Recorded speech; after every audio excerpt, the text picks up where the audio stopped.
Good evening and welcome to the Housing and Economic Development Committee. I'm James Torrance, Chair of the committee and representative of the 7th Council District.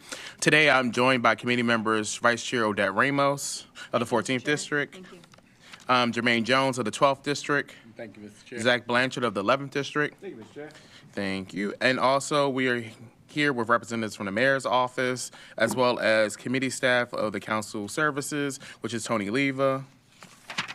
Today the committee will hear and discuss Bill 250080, interim foreclosure, vacant structures and nuisance properties, and then also 250141, Rental Dwelling Health and Safety Enforcement Act. Before we get started, I just want to make sure everyone takes a seat so that we can do an open seat count so that neighbors who are being held downstairs can actually have a seat in the room right away. So if you do have any items that are currently in the chair, please get comfortable and place them underneath the chair or in front of you so that we can get as many people as possible into the room.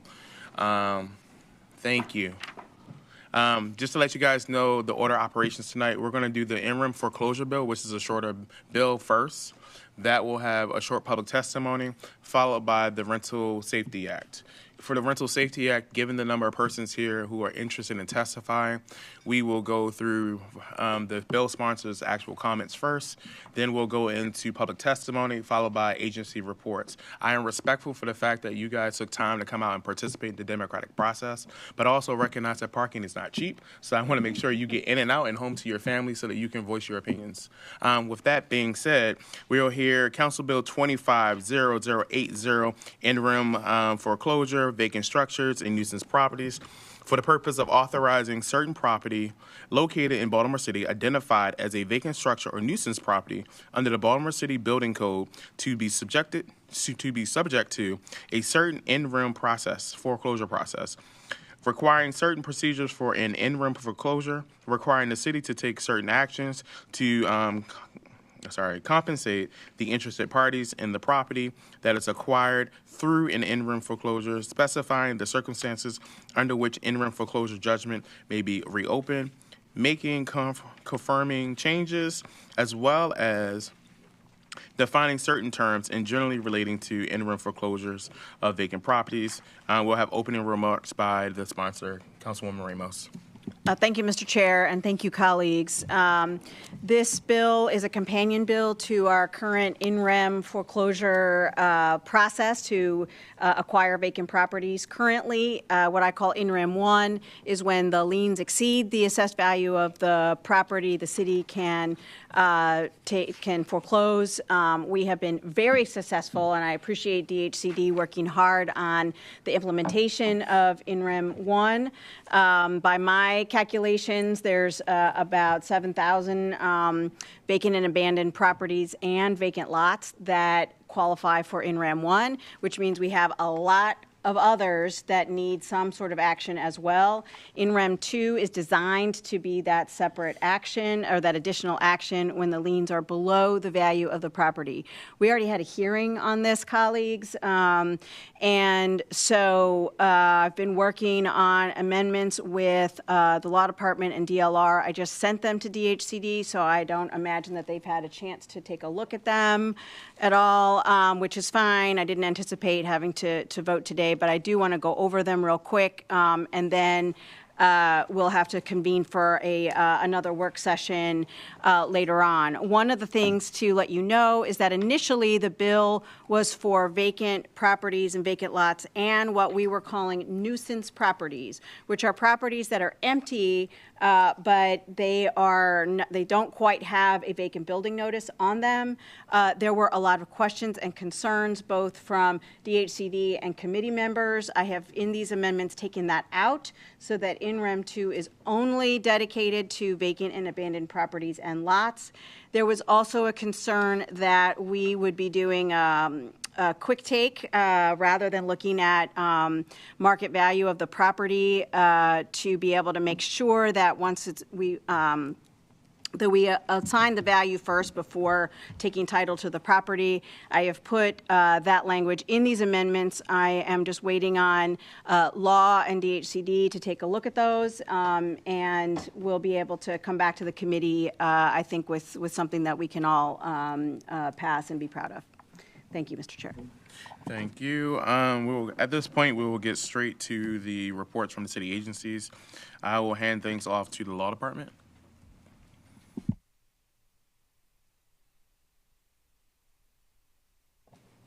Thank you, Mr. Chair and members of the committee. I'm Hillary Ruley from the Law Department. Obviously, we've had a hearing on the bill already, and we've given our report. I've had a chance to look at the amendments. I think there are a few additional ones that I'll be corresponding with DLR to make sure they come up to what was in the city law department report. Some of them are actually just grammar. I will note, however, the amendments do change this to properties that only have value above the liens. And as noted in our report, a court makes a decision on a case-by-case basis about whether or not that's something that they're willing to put into a receivership. So that obviously still stands, and the court would still be doing that on a case-by-case basis. But in terms of the language in the bill, that certainly looks like the amendments have taken care of a lot of our concerns. And happy to answer any questions. Councilwoman Ramos. Just to be clear, we're talking about in rem, not receivership. So I Right, think you I'm had sorry. said receivership. So It's just, been one of those days. I know. Yeah, receivership is totally separate. Right, I meant in rem. Yep, and I appreciate you taking a look at these and working Yeah. with myself and DLR. And then as soon as DHCD has a chance to take a look at them, then we'll go from there. Thank you so much. Okay, thank you. Thank you. Department of Housing and Community Development.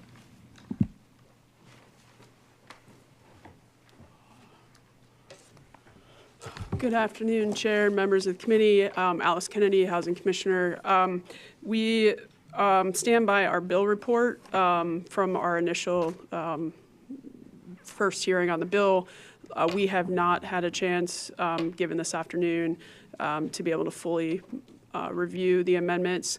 I think one of the key things that we continue, to have concerns about is essentially trying to or replicating a process that already exists through condemnation in a different process or type that might not necessarily actually achieve the goals that we all want to achieve in a timely manner or in a faster manner than what occurs during the condemnation process, and assuring that the proper compensation and just compensation is in place for the persons in terms of their property and property value, because we know that that's been an issue that has been arising in different places. So we look forward to being able to review the amendments in their entirety, have conversations with the law department as well as the bill sponsor, and move from there. Thank you. Questions, colleagues? Perfect. Next, we'll go to the Department of Real Estate. Not here. Okay. Circuit Court of Baltimore City. Okay. BSIT?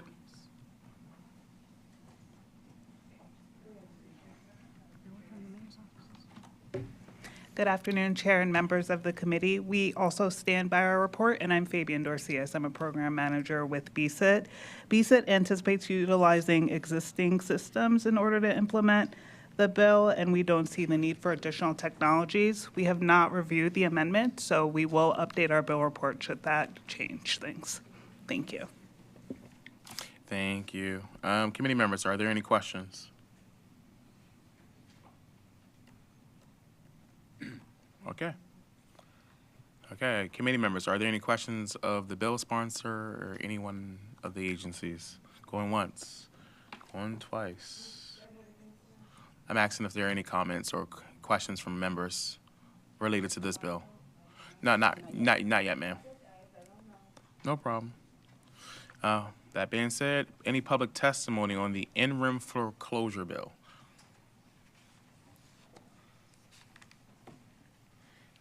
If you are online on WebEx and you would like to testify on the in-rim foreclosure bill, please use the raise hand function.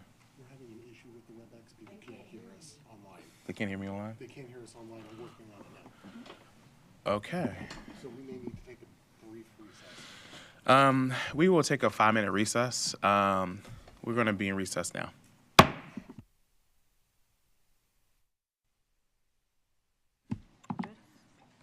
Thank you all. We're back. When I last left off, we can now be heard on WebEx now. I just want to make sure, again, if you are present and want to testify on NREM foreclosure, please use the raise hand function for WebEx. No one's there. With that being said, we are in recess on this bill. And then now we're going to go into City Council Bill 250141, Rental Dwelling Health and Safety Act. For the purpose of updating certain provisions regarding the licensing of rental dwellings, establishing certain penalties, requiring certain information be filed with a registration statement when applying for a rental dwelling license, requiring the Department of Housing and Community Development to promulgate certain regulations, creating a registry of rental inspectors, prohibiting certain actions based on actual or perceived immigration status, establishing certain grounds for revocation of a rental dwelling license, establishing a process for rental dwelling receivership, making conforming changes, providing for the effective dates of this ordinance, and generally relating to the enforcement of rental dwelling health and safety standards. We now go to opening remarks for Councilwoman Ramos. Thank you, Mr. Chair, and thank you, colleagues, for being here, and thank you all in the public for being here as well. This bill starts at the foundation that the council president started in the last term. Remember, we did start a rental licensing program in 2019. COVID stalled a little bit of the implementation, started back up again, and then have been running the department has been running the program fairly well for the last few years, but there are improvements that need to be made. And so the council president's bill looks at properties that are 20 or more units and establishes a priority dwelling class of those properties that have egregious violations. What this bill does is moves to the next step, which is working and dealing with rental properties that for all units, so it's 1, 2, however many, and it is important to address this because we still are finding that less than half of our rental units are properly licensed, which means we don't know which ones that are not licensed are actually compliant with health and safety standards. We do know from complaints from renters that there are times when people are just not living in good conditions, and we'll hear that today. So what this particular bill does is it really takes enforcement to the next level by creating what's called rental property receivership, which is what other cities also do. So the most egregious violators, those that refuse to get a rental license, which I have some in my district, refuse to register and have multiple unabated citations and problems, that the city can then take them to court, just like we do with vacant properties, and the court will assign a receiver, and this is done throughout the nation, and that receiver would bring the property up to code and work with the tenants and then sell that to somebody else. It is basically sending a clear message that if you try to take advantage of our residents and you refuse to get licensed and refuse to repair your properties, you should not be doing business in Baltimore. That is what we're trying to do here with this bill.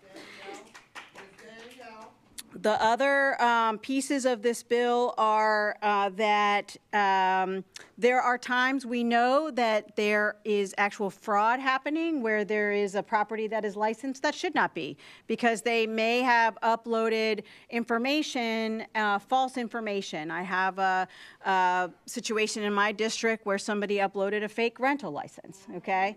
A fake lead license, okay?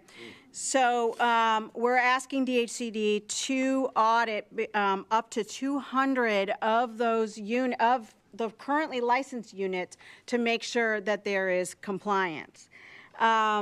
We also are asking for more ownership information so that in the licensing portal, so that we have a much better sense of who actually is accountable, because it's not always just the property management companies. We also have in here that one of the things we're finding is that the owners might be collecting the water bill from the tenants, but then not paying the water bill. And so we want to make sure that as a condition of the license that water bill is paid. The other piece is that if we are seeing also that some landlords are intimidating our residents and that they cannot do that. And what we particularly have in here is the license can be removed if that type of extortion occurs, but we're also very specific in the bill that if you threaten to call ICE on our residents, we will revoke your license. And that is important for all of our residents. We also are working on changing the way that landlords select rental inspectors so that it reduces the chances of fraud and conflict of interest. And for buildings with more than 20 units who are very specific for older adults, those property managers, as a condition of the license, will have to take a customer service training course. And we've heard from, people from across the city that there's times where those management companies just don't know how to work with older adults and aren't sympathetic to what our older adults are going through.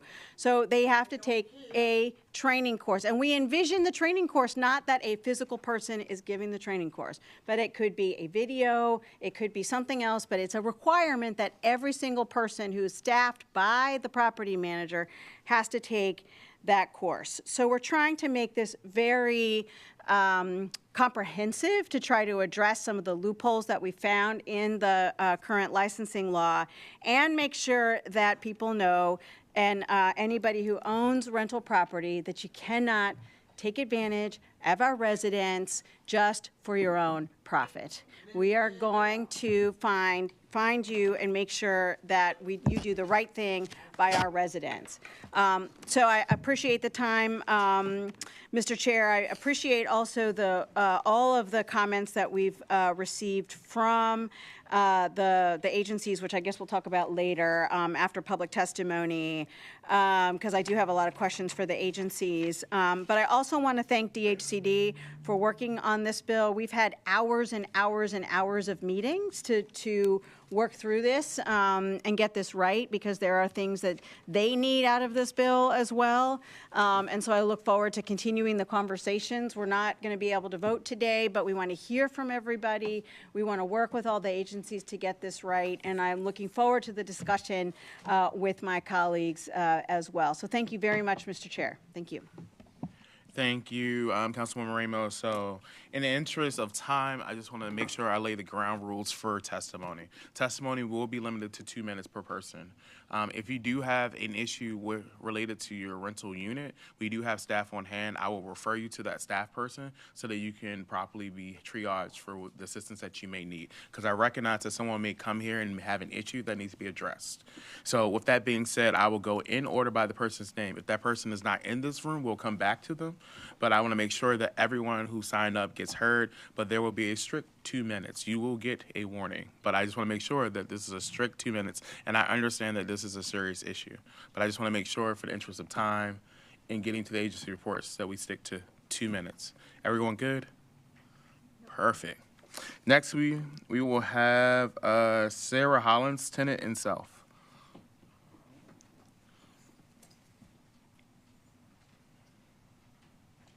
Ms. Hollins here? She's coming. Oh, she's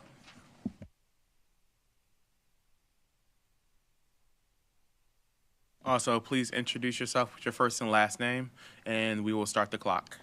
Thank you. Thank you for having me. My name is Sarah Hollins, and I am a resident of the 14th District in Baltimore City, and I am here because I am asking the council to support Bill 25-0141, as I am a current victim of landlord intimidation and criminal activity. I first became aware of issues, sorry, let me reorder my thoughts. I've been a resident of this landlord since 2016, which is prior to the law for registration. Since living there, my husband and I have never had an inspector come. There's never been a housing inspection. There have been multiple problems with the property throughout our time there that our landlord has neglected to fix. I have requests in with 311 for issues with the property, safety issues, leaking, electrical problems, mold, and he has not fixed these problems. In the fall, he let us know that he wanted to sell the property and asked us to vacate. I requested more time due to health and financial reasons, which he denied, and he filed a tenant holding over case against us.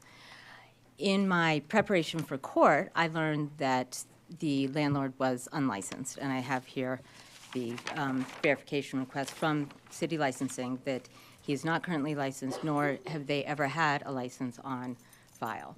Oh, my time's running out.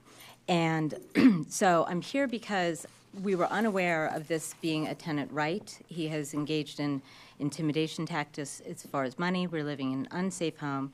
And fortunately, Detrice from Baltimore Renters United and Councilwoman Ramos have alerted me to this issue and asked if I would come and share my story. Thank you. Thank you, Ms. Hollins.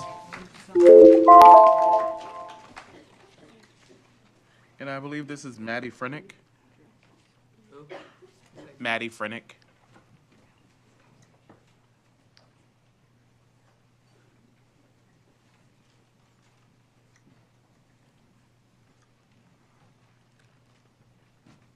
Thank you. Hi, good afternoon. My name is Maddie Franick. I'm a Baltimore City resident of District 12, and I'm submitting my testimony in support of this bill. I believe that all renters in this city should live in a healthy and safe home. Yeah. Things like working heat and working appliances in a house free from hazardous mold and pests should be basic standards, not a luxury. And it's important to note that the majority of Baltimore City residents are renters. So when we're discussing this, we're talking about the majority of our city residents. The current system for ensuring safe and livable conditions in rentals is so clearly broken. As was stated, over half of rental properties in the city are unlicensed, meaning that they're operating illegally. And in the most recent Safe Homes Now Coalition event, I discovered that my own rental property is among that percent and is an unlicensed rental property. When I first moved into my rental property in August 2024, I quickly became aware of some serious issues: broken thermostat, no kitchen light or fan on the stove, no working keys, broken screens in all the windows, and like many more things.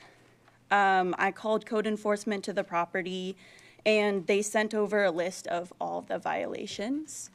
However, they did not return back to my property until 2 weeks ago, February 2026, at which point they issued their first $250 ticket to my property management company for the violations that still remain unfixed 2 years later.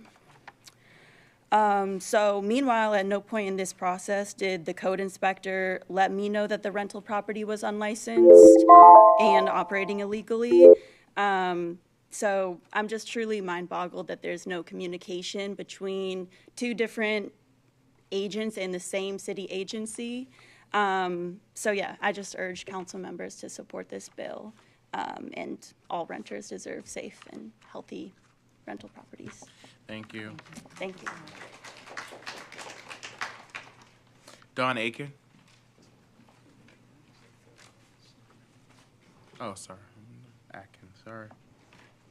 We take anything that's close. It's okay. People call me Torrance, and it's really Torrance. I get it. Ladies and gentlemen of the City Council, my name is Don Auction. I am what is considered a newcomer to Baltimore, having lived here a mere 42 years. I'm speaking tonight on behalf of Jews United for Justice, which is a proud member of the Safe Homes Now Coalition. In the book of Deuteronomy, which presents principles for living a moral life, we are told, "You shall do no injustice in judgment. You shall not be partial to the poor, nor honor the person of the mighty. In righteousness you shall judge your neighbor." Baltimore city government has tried to set up systems that are impartial in disagreements between landlords and tenants to balance the property rights of landowners with the rights of tenants to live in safe and decent housing. In 2019, the City Council made a law requiring all rental units to obtain a city license before a tenant moves in. Jews United for Justice was a member of the coalition that advocated for the passage of this law. After 7 years of experience with this law, it is clear that this law alone is not enough to maintain that proper balance. Something is missing from the law. That something is accountability. Thank you. There needs to be accountability for landlords who choose to ignore the licensing law. There needs to be accountability for landlords who expect rent payments for dwellings that violate standards of health and safety. There needs to be accountability for private housing inspectors who look the other way at obvious violations. There needs to be accountability for the DHCD for enforcing the law in good faith and with transparency, and with a process for hearing and acting on tenant complaints. Safe Homes Now has worked with Councilman Ramos, tenants, and DHCD to craft a bill that adds this needed accountability into the process and therefore makes important steps toward righting the balance between landlords and tenants. Passing this bill and enforcing it in good faith will make a huge difference in the city's commitment to see that all its citizens live in safe and sanitary housing. Thank you. Thank you, Don. Next is Zachary Berger.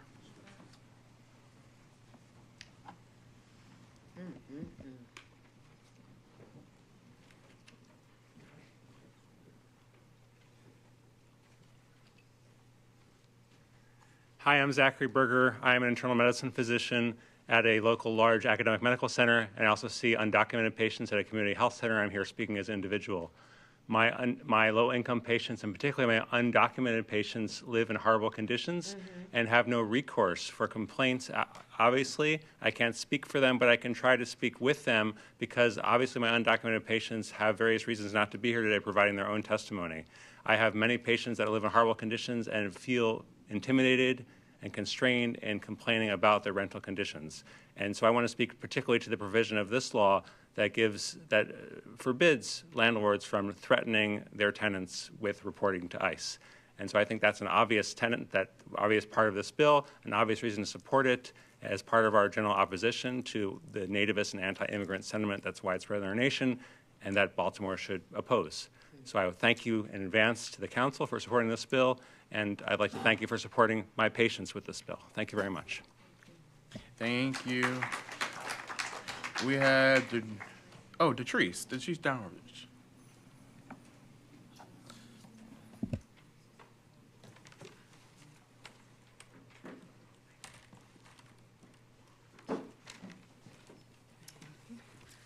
Hey. First of all, I would like to thank Councilwoman Ramos for spearheading this bill because this is really needed and it's important. My name is Detrice Starridge, and I'm the Executive Director with Baltimore Renters United. I'm here because we do support the bill. We feel that this bill is a good start to holding bad actors, landlords accountable, which is the majority in this city is more bad actors. There are tenants in this room who are here to speak about what this bill means to them, and there are tenants who are here but are afraid to speak out of fear of retaliation, but are hopeful that this bill will be the starting point to address ongoing issues, which includes the landlord's blatant disrespect, disregard, and neglect of their properties.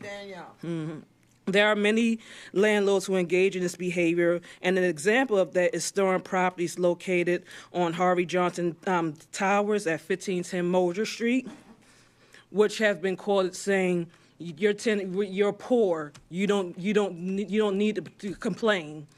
You should be happy you have a roof over your head." And there'll be tenants here that can testify to that. Again, this bill is the first step to addressing bad actors and demanding accountability. In addition, we have to make sure that this bill doesn't have loopholes for landlords to find ways to slither through. Like they've been doing.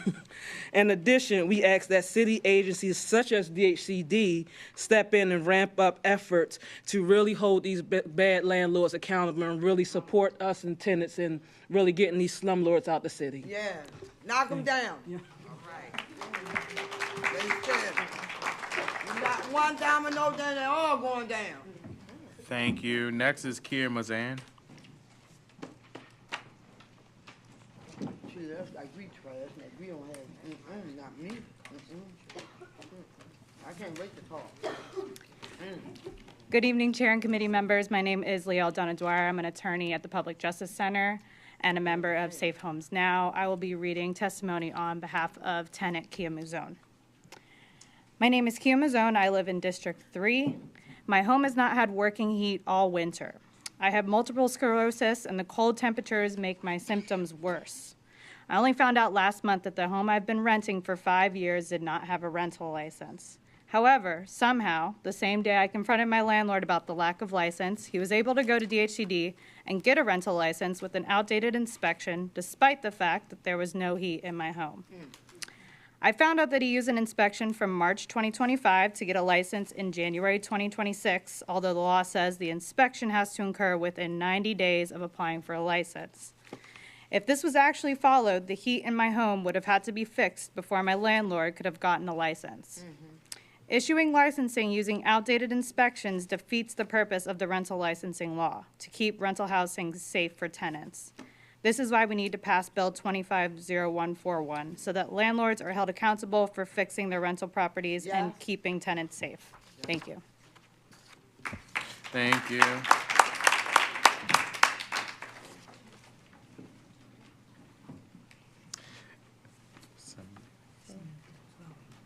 Perfect. Samantha Growing.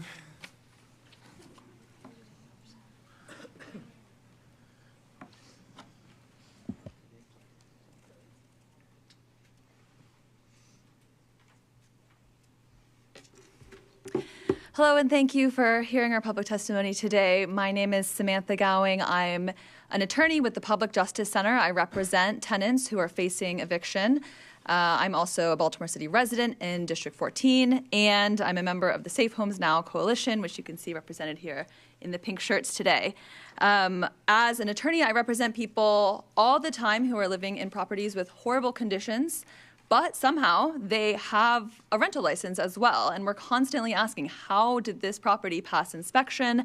How is it licensed?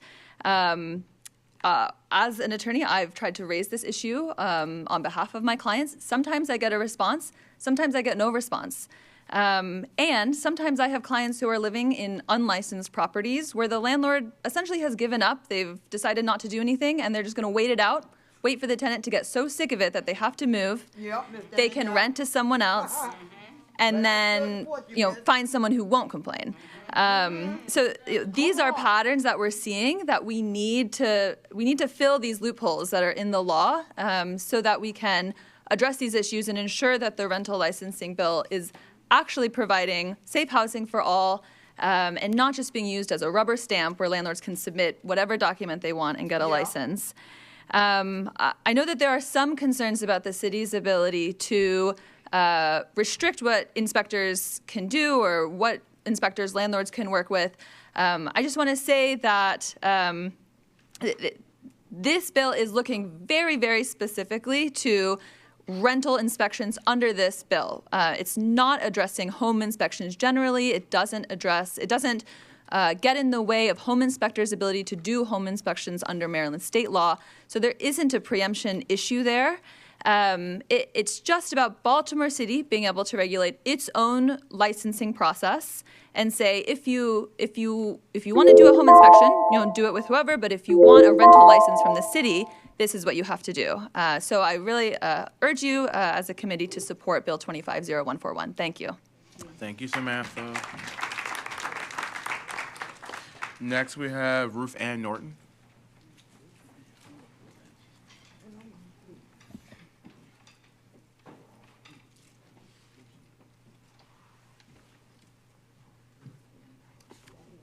Good evening, Council, and a special nod to my councilman over here from the 1st District. I, too, am a new resident of Baltimore, having been here only 43 years.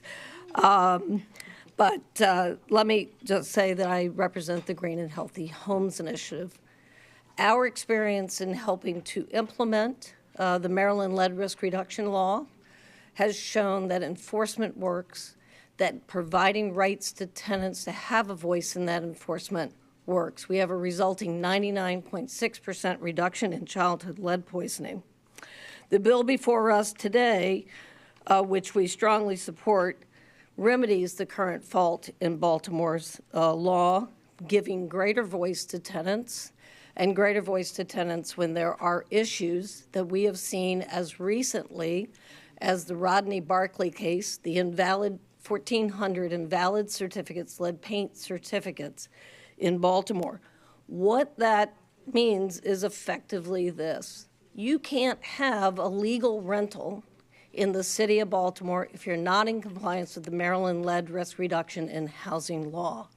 So where tenants were starting to see chipping paint and other hazards in homes, but there's a license issued, this law will empower them to be able to remedy that and bring these units into compliance. And I will remind you that if you're not in compliance with the Maryland Lead Risk Reduction in Housing law, you cannot go to court and collect rent legally. It's the Clean Hands Bill.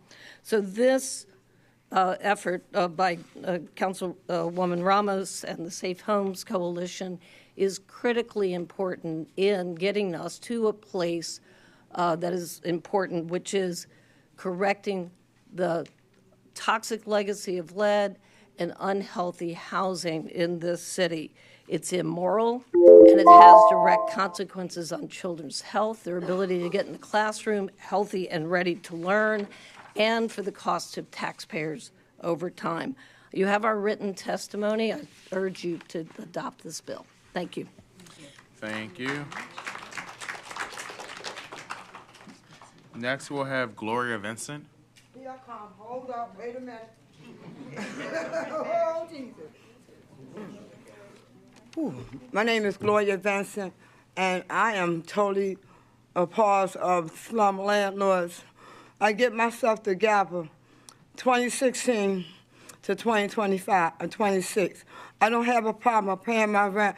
I met you, and I told you the lady, she was not licensed. I had to lose my mother to find out she wasn't licensed or registered. This woman put me through hell. She took $21,750 from me, and I took her to court in October for legal lockout, because she legal locked me out of my house and destroyed all my stuff. And the law is messed up, because the judge only gave me $1,850 and the $500 that she wanted to give me. But what about the $21,250 that she took from me, not knowing that she broke in my house several times and violated me by stealing my Social Security card? We broke in my house April the 5th of 22, called me a crackhead and a schizophrenic. July the 1st, she broke in my house. I got all these reports.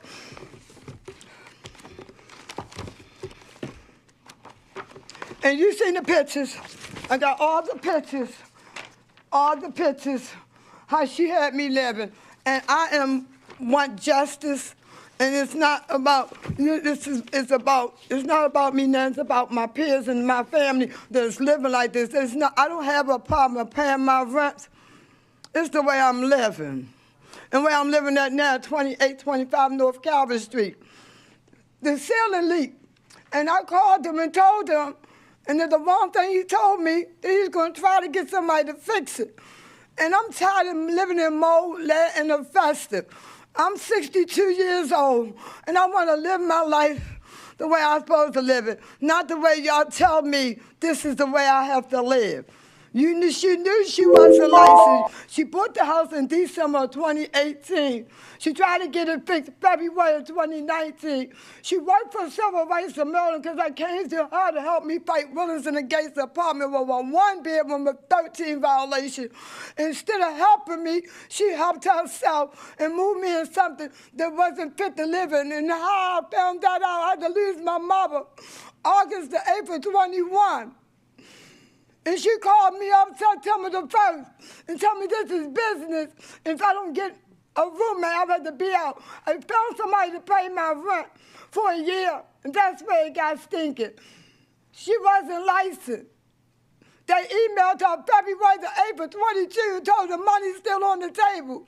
She had 45 days to get the violations and the license. And from that 45 days, this woman made my life a living hell.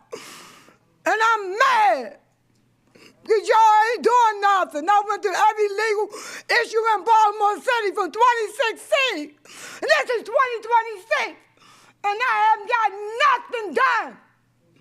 I had to fight out by myself because I couldn't afford a lawyer. I'm tired, I'm done. I want justice. No justice, no peace. And I don't have no peace because she's trying to rob my peace. But the peace that God gave me, she can't take it away from me. And she's still not licensed. And she told the judge in courtroom that her son is living in there. And that is not her son that's living in there. Ms. Vincent, I'm sorry. All this is about her. Yes, ma'am. I'm sorry about your experience, and I can feel your pain. And I lost her over my mama. And we have someone here to help you. I know you were talking to that person earlier. We will follow up with Commissioner Kennedy, who I've just made eye contact with, but we will continue to follow up, and I know you are in contact with Councilman Ramos. But I will tell you, as someone who is a son of Baltimore, we are here to hear this bill because our duty is to listen She that knew she barrier. wasn't licensed. She took advantage of me. Yes, ma'am. Like I'm trash. Like I'm nobody. Yes, She ma'am. worked for Civil Rights of Maryland. I went for her for help fighting Williams against the apartment, and she took advantage. And I called the lawyer and told the judge, her job, and emailed them 3 times.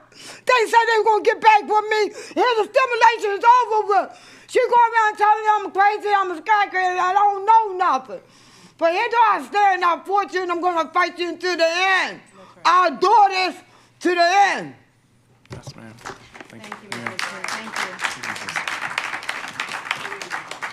And I'm paying my money. No Section 8, no housing. Thank And you, I'm Ms. a fixed Vincent. income person.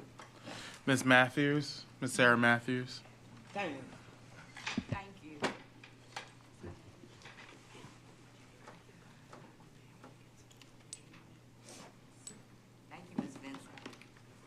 I'm here for y'all. Stand for something, you fall for anything. Good evening, Chair, and the esteemed City Council persons that are here today. Thank you, Councilwoman Ramos, for your advocacy of older adults, and Councilman Jones. As a matter of fact, all you all are, but these two have been actively assisting older adults, and we appreciate it. My name is Sarah Matthews.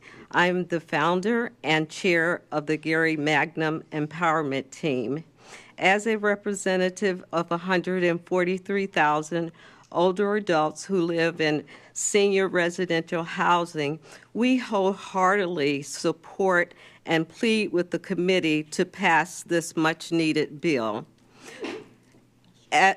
We believe that warnings, that hopefully it can be amended somewhat. We would like for you to consider issuing warnings of violations to individuals, landlords, and owners to consider the following items: a lack of heat when the temperature decreases below 32%, temperature rises above 75 degrees, during summer months, rodent infestation, non-working HVAC system, inoperable elevators, especially during fires that affects the safety and health of disabled individual and veteran tenants. Where there is mold, and oftentimes there is, it appears that no one or just a few individuals care about the conditions that older adults in Baltimore City live in. We are oftentimes threatened, and I heard Harvey Johnson mention here today, whoever owns that building, their license should be revoked immediately. Thank you.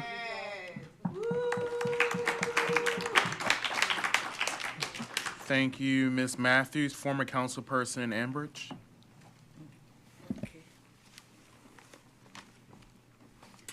Thank you, Mr. Chairman, and I've been around this block a few times.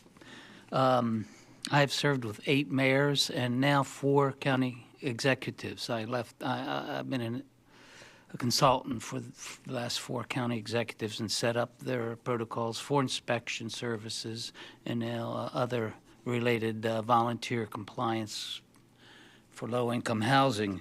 And you may want to consider, Councilwoman, that many of the property managers are working overseas. I was a landlord for 40 years, never evicted anyone, never had a violation notice. But I've seen some predatory landlords that are disgusting. My own daughter had one who, the 90-day renewals should be illegal. They mandate it. And by the way, most tenants don't have the wherewithal to defend themselves or to know the law. So it's up to you to try to protect them. My daughter moved into an unlicensed place on Ellerslie, and I brought it to his attention that, I won't say what he is, but Bay Property Management, horrible, horrible. And $500 amendment fees. However, I mean, I did the first receivership laws back in the 80s, and I thought we amended it to, it was on criminal activity, but it's a good deal that you're doing. This is a good bill, and I wholly support it. I've been in Baltimore my whole life. I won't tell you how many years, probably longer than anyone here. And little Jack there was my clerk when I was a city councilman. So I would be glad to work with the councilwoman for any amendments or to strengthen this law, because it's very, very important. Thank you.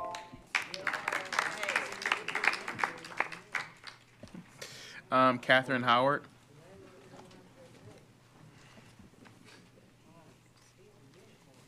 Good evening, council members. Kathy Howard for the Maryland Multi-Housing Association and Regional Management, Inc. We are here to say we have a 3-page informational thing that we have we are suggesting things that may have been overlooked during the emission as this is going through. We are both the Maryland Multi-Housing and Regional Management have always been very concerned about how things are working in the landlord-tenant and the DHCD and the tenant advocacy community, and we are very happy to work with everyone who is all the stakeholders to make sure that this bill is not just another bill that can do something else for the situation, but we want to make sure that what we are doing is actually going to benefit both tenants, actual landlords, and being able to, with DHCD's assistance, learn how to get through a lot of the very things that are apparently very important to everyone here today. And we have, with all of the stuff that we provided to you in our written testimony, a lot of that is about dealing with potential overreaches, potential underreaches within the bill's suggestions, and we would very much like to be in the room and with you as you go through all of this information. Thank you. Next is Jan Santoni. Jan. Oh, there you are.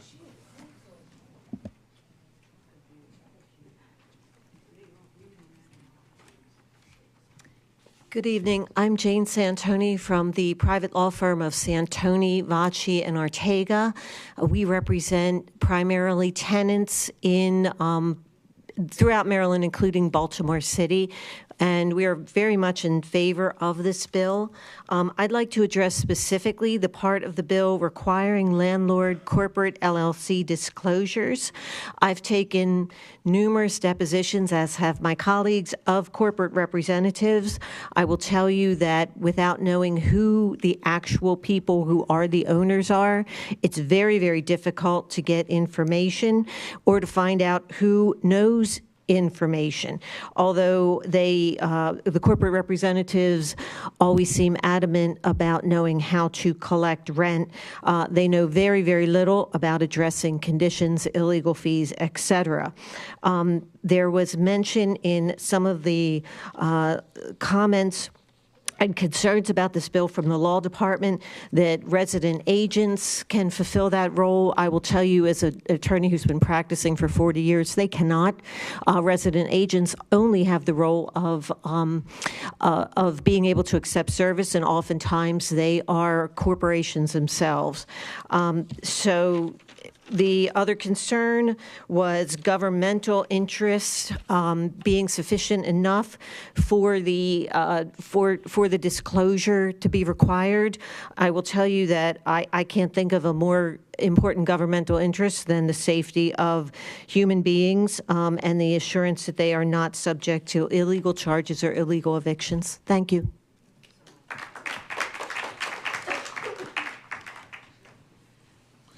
Thank you. Zafar Shai.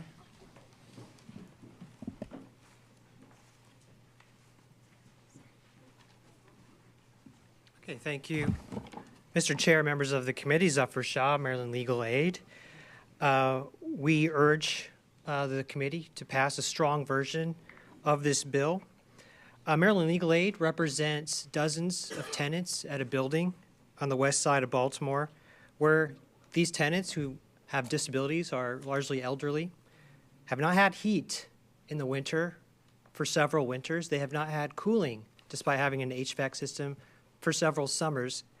And through all that time, the property was licensed.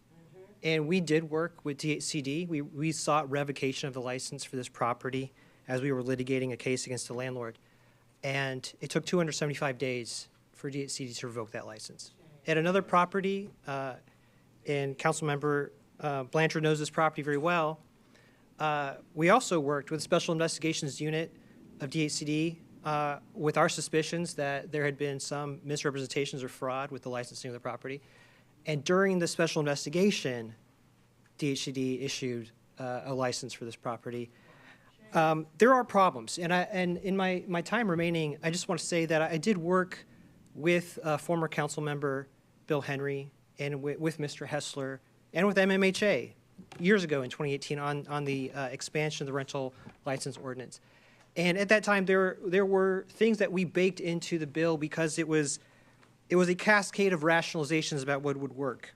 And as you anticipate more amendments that might weaken this bill, just listen to some of these ideas that are cemented into the ordinance now and have created these problems that everyone's discussing. We talked about high fees for licenses would drive out landlords.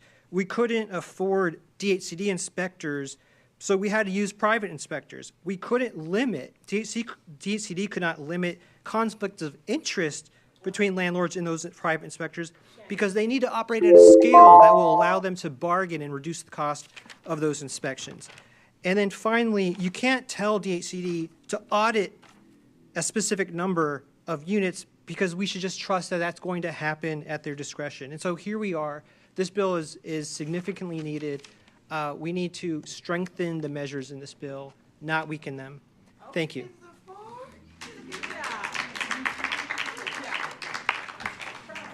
Next, we'll have Lord Jesus, it's been a long day. Luke Ziegler, sorry. Everything was running together.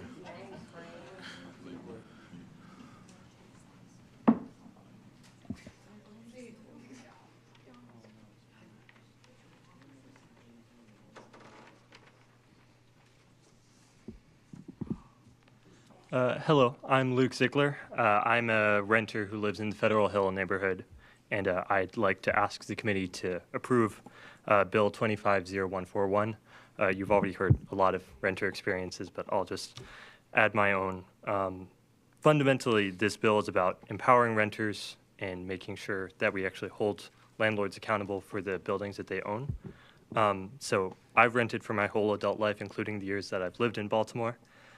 When I first moved from the city, from Milwaukee, to be a teacher, I rented an apartment, sight unseen. I hadn't been to the city before that. When I found my apartment, I found a home that was in many ways not up to standard. I think it's pretty normal for Baltimore renters, as we've heard. There was a gap about the size of half my hand in one of the windows.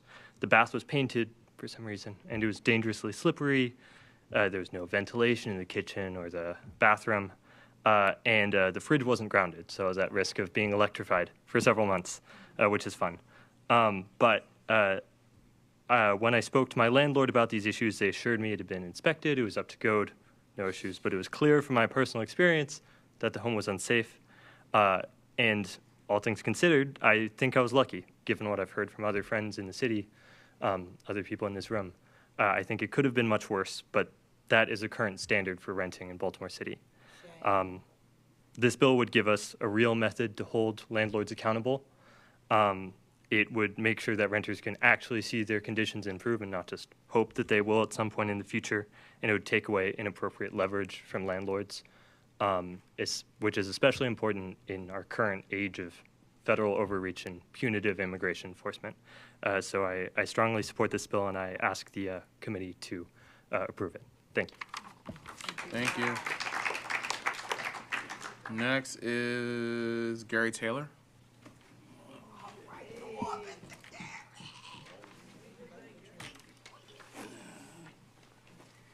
Good evening, everyone. My name is Gary Taylor.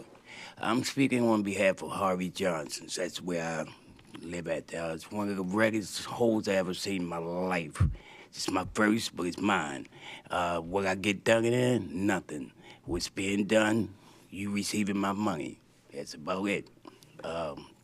But coming and going, everybody does. Everybody in the community, you can live in the building, you don't have to live in the building. But we get nothing other than rent collected. That's it. You give us nothing back in return. I don't think it's fair. It hasn't been fair. I lived there maybe 5 or 6 years. And the longer I lived there, the tighter it seemed to have gotten. It's very little. We don't have no community room. We're not allowed there. We don't have no lobby. You can't stand there. You have a loading zone for mobility out front. The manager, or so-called manager, he parks there.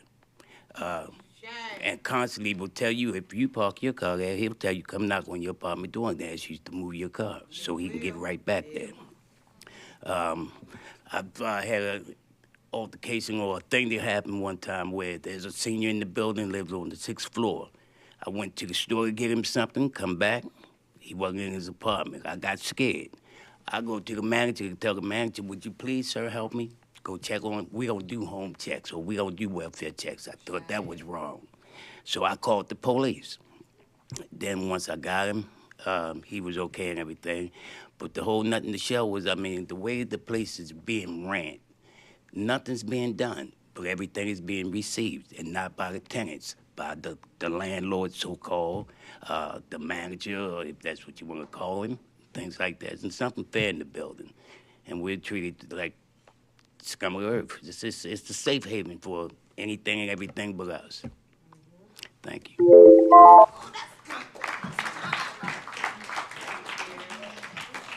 Next, we'll have Bill Cunningham.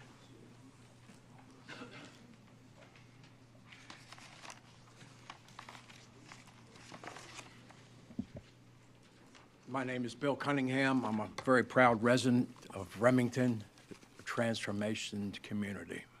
Boy, we've done it. And without the help of a lot of the city departments that should be helping us.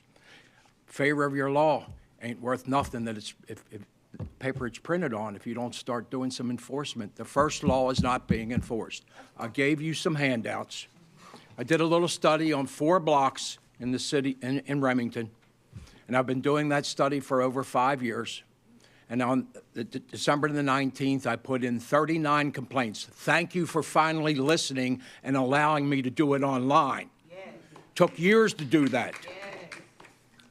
39 complaints, 12/19/25. 28 are still not compliant. 15 still have not been investigated. We're talking about 70 days later, Housing Department. You still haven't investigated them. 8 of them you rejected. Those 8, I gave you a paper on who they are. Look at the characteristics that they have. None of them are lead paint registered. None of them. Only 2 of them are registered, licensed. None of them are licensed. They couldn't find or give them citations or violations. Why? 6 of those I went and the lights are on at night. 7 of those have an active, you can tell their water is being used. What do you need? You pass another law, you're not going to do a damn thing because you haven't enforced it. Housing has got to step up to the plate and do something about this. Right. There are a couple other things that I'm wondering deep down inside if you all aren't still continuing to try to protect the landlords. Yeah. Because you haven't enforced this law. You also haven't changed or done with, but complained before, that the first 2 or 3 citations on a property go to the tenant. Tenants don't pay those.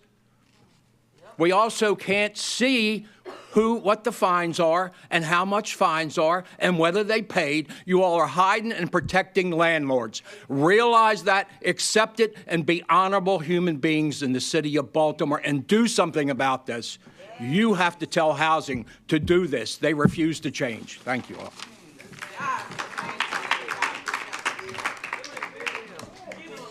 Thank you. Next, we'll have Heather Murphy. I've been waiting for a day like this. All right. Thank you. Hi, my name's Heather Murphy. Thank you so much for having me. I live in Mr. Dorsey's district, who's not here, but hi, Zach. You know, you coach my son. Anyways, I'm here asking the council to support the bill of 25-0141.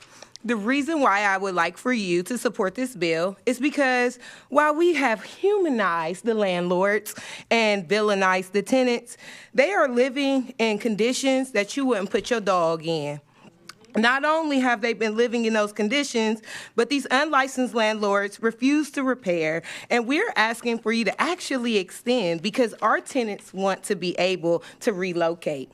I got a wonderful conversation with Mr. Jason to my right, and what he told me was that DHCD is doing a wonderful job closing 311 complaints. He said that they get closed within 4 days. He is correct. I want to let you know that they are closing these 311 requests, but they ain't doing a doggone thing with these 311 requests, nor do they have the capacity to keep people updated. As my wonderful guy Bill just stated, he stated that they aren't even issuing the complaints. And I see that at 1510 Mosher Street, 2111 Garrison, where refrigerators are outside of units. The New York landlords, I want to do a special shout out for Jonathan Stern and his daddy, Alan, and just letting them know that if you can call black people welfare queens. You can call these landlords landlord welfare kings. And that's exactly what they're doing. And they're getting rich off of these poor folks, and they are not allowing them to have affordable, safe places to live. So if we continue to allow the landlords to operate unsafe buildings, we put every single tenant at risk. So my ask for you is to close this loophole. It exploits, it violates, and it dehumanizes our tenants. And they won't stop until you stop them. Thank you.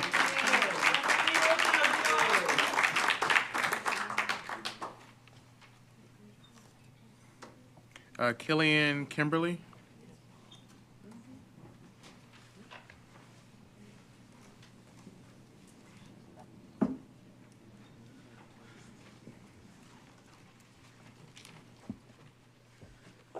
How you doing, council members? I'm Killian Kimberly Nadine Fee. I have many words to say.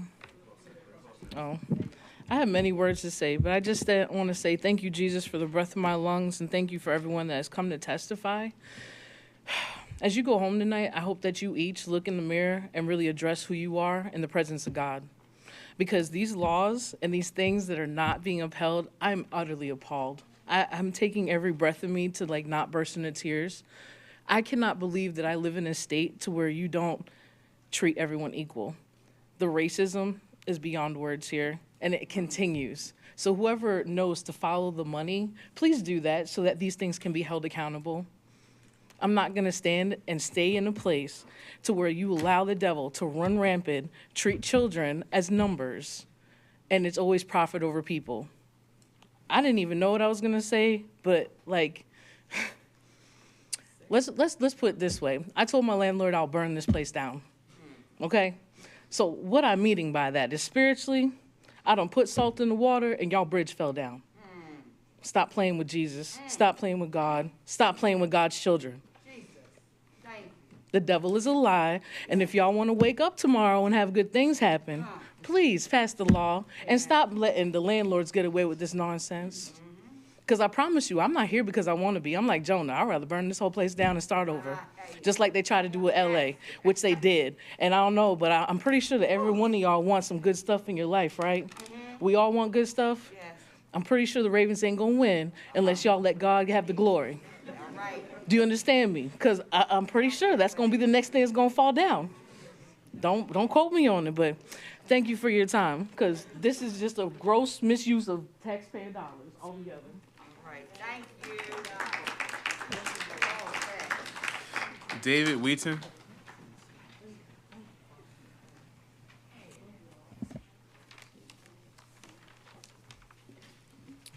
All right, good evening, Chair, members of the committee. My name is David Wheaton. I'm an attorney with the NAACP Legal Defense Fund, founded in 1940 by Baltimore's own Thurgood Marshall. LDF is the oldest legal racial organization fighting for racial justice.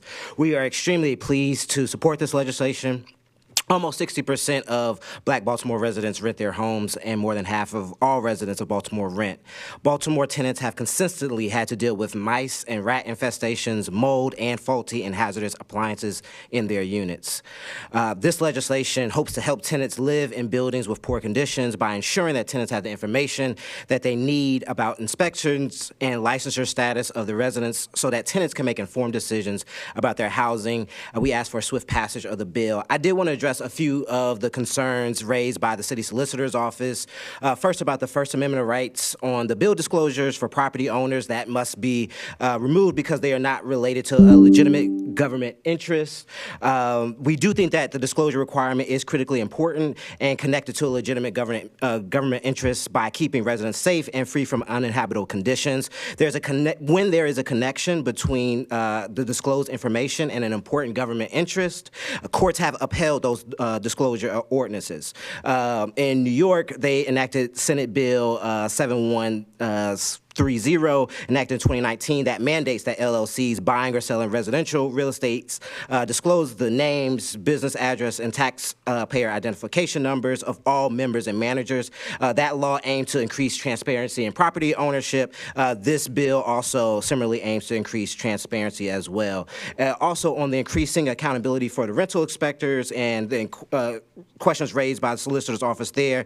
Again, this bill is not restricting inspectors' rights to do home inspections under state law, just the right to do rental inspections for the purposes of a city licensure law. So there is no preemption problem there. The city already regulates inspectors to some degree. And so for those reasons, we ask for this swift passage for this bill. Thank you. Angel Cook.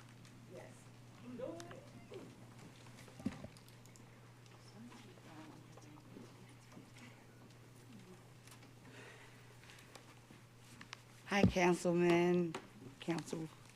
My name is Angel Cook, and I'm an advocate, a tenant, and a resident of Harvey Johnson Towers. I've written all of my delegates in District 40 and a lot more. I, too, as the vibrant young lady said, we got our files and records, and whenever y'all would like to be able to come by, take a look, and sit down and look at this. So we live at 1510 Harvey Johnson Towers, where Jonathan Stern, Alan Stern, could care less about any dignity, human, anything. I became disabled, and I had to move to Baltimore because I had the income from Howard County. Now, I didn't expect to live like Howard County, but I did expect to have decent, safe environment. I expected to have someone to care, not just take my money. As Gary said, it just takes our money. We wrote certified letters to him. We have sat down with him.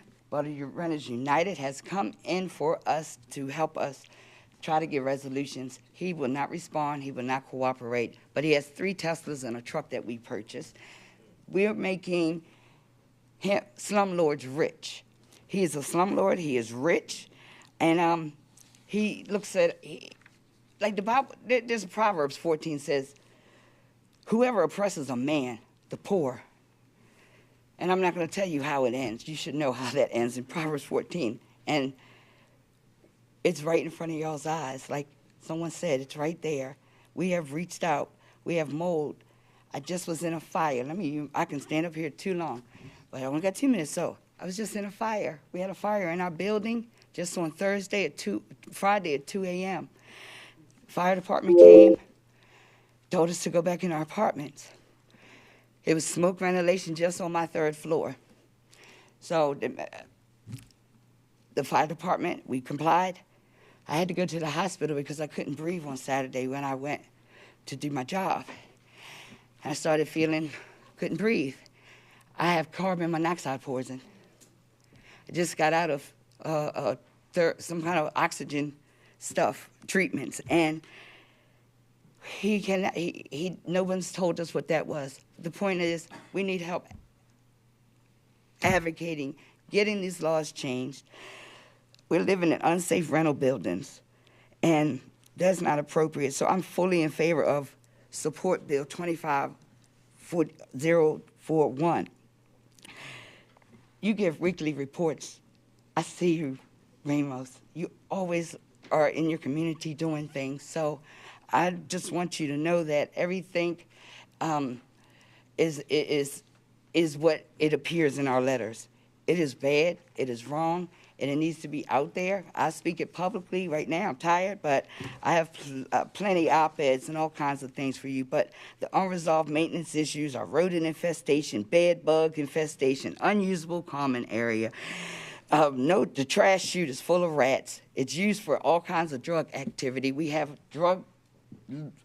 drugs everywhere. They're everywhere, not just all over the city, but they're inside of our building. They're inside of his office. They're inside of his vehicles. I can't say slander or anything or whatever y'all might think, but if there's a proper investigation of these men, y'all will see that these are the people in Baltimore with more than 5 housing of buildings that I know of. He has Washington Boulevard, he has Edmondson Avenue, he has Charles Street, and all his information is New York. We can't find him when we need him. We don't have maintenance. We have so-called man named Phil Security who charges people $100 if you have company come over. We're in subsidized housing. They pay $1,500 to him for me on my behalf because I get disability, but I still spend $229 to get abused, to get neglected, to live in conditions, to get carbon monoxide. That man's trying to kill us. He would rather cash out on an insurance policy than to fix it and put money into this building. I am human and these people are human, and I thank God. I don't know why God brought me here, but it's to help others, because the people that I live are, you can see their disabilities. They're disabled, they're in wheelchairs, some immobilized. When we had that fire, they shoved us in our apartments. I'm trying to get people out. The fire department told us to go in. These people may have carbon monoxide too, so I told them to get help. The point is, I called the landlord, he didn't respond. Now they have people, on these letters he writes us, he says that he's the management. But Phil, Myria, some new person we had a week ago, is the management. We get nothing. We have an open door. I welcome and invite y'all to come there to see. I am in apartment 3P at Harvey Johnson Towers, 1510 Mosier Street. I will walk you through there. It is a death trap. It is a hellhole. It is a drug, probably a whole empire. And if Baltimore City Police don't know about it, then they're part of it. My name is Angel Cook, and I fully in favor of 25-041. And I just hope that y'all listen to us, because despite the repeated attempts, this man I have community cats. He's paid people. So if I can't prove it, I have it on record, police reports. After we started meeting, tenants started meeting together to make us feel good and say, we got to get together and do stuff. He has started retaliating. One, Phil said he put $10,000 on my head. I made it, hey, that's all I'm worth, but I'm not afraid. I'm not afraid of man. I am afraid of going to hell and not speaking up. It's not doing the right thing. Y'all have to have integrity and have people held accountable, and this bill will hold them accountable. And it's not just ICE that they're retaliating against. It is black, it is poor, it is people vulnerable because they're on drugs. That's not for us to judge if they're on drugs. Get them help. Help them. We're supposed to love our neighbors. And we're not getting that in Baltimore. Everything is corruption. Everything is a handout. And I'm just looking from the outside, but I'm living it. I am the lived experience of more than this case, because I'm pushing a bill for the Second Chance Act and motherhood for formerly incarcerated mothers that I used to be. And we lose our children when you clean ourselves up. I still can't get help. It is worse now than when I was out there. And I just ask y'all to really amend and look at Harvey Johnson Towers, because Jonathan Stern, the Allen Stearns, are getting rich off of redlining. They're just redlining. And the water issues, bed bugs, unusable common area, no maintenance. We have 3 washers for 7 stories. There's 7 stories, 120 units, and there's 4 or 5 washers, 2 that work, and there's a sign there that says, use at risk. We have maintenance that lives there, but he says you can't knock on his door in an emergency. So what is he for? We have housekeepers. He claims, well, we can't talk to them because they're not fluent in English, and a lot of us aren't either, so it's a barrier. We can't even talk to the ladies to ask them. It is horrible there. And if y'all don't do something, then I am afraid every day that it won't just be that empty apartment or wherever that fire was, and it's my floor, that we're not going to make it. People can't get out. We couldn't use the elevator, and we can't get people in wheelchairs. I couldn't get her down the stairs in that fire. How are we going to leave other people behind? It's a senior building, and why is housing paying these people millions of dollars every year, $1,500 for that's ridiculous. So- Just say $1,000 a month for 7 stories. So, Ms. Cook, there's a gentleman behind you in the red sweater. I would like you to give him some more information, especially about the most recent fire. And I believe we have representatives of HABC. Maybe we can get you in contact with someone from HUD. Lindsay, I reached out to Lindsay. She said she's the one that paid some money. I got paper trail. I got it all. I keep everything. I'm old school, but Yes, ma'am. But the gentleman in the rear Thank you. in the red sweater will be able to help you. God bless y'all. And I thank y'all for letting me testify. Thank you so Yes, much, ma'am. Ms. Cook. Thank you. Thank you.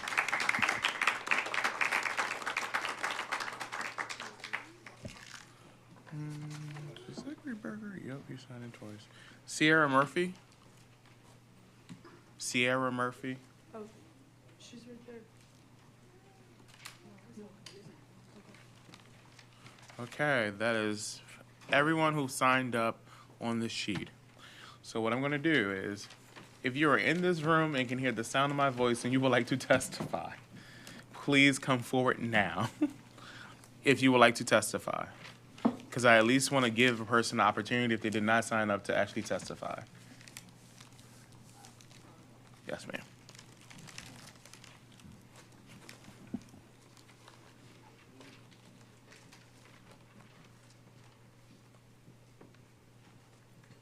Hello. My apologies. I thought I'd signed up appropriately. My name is Kristen Hornifer.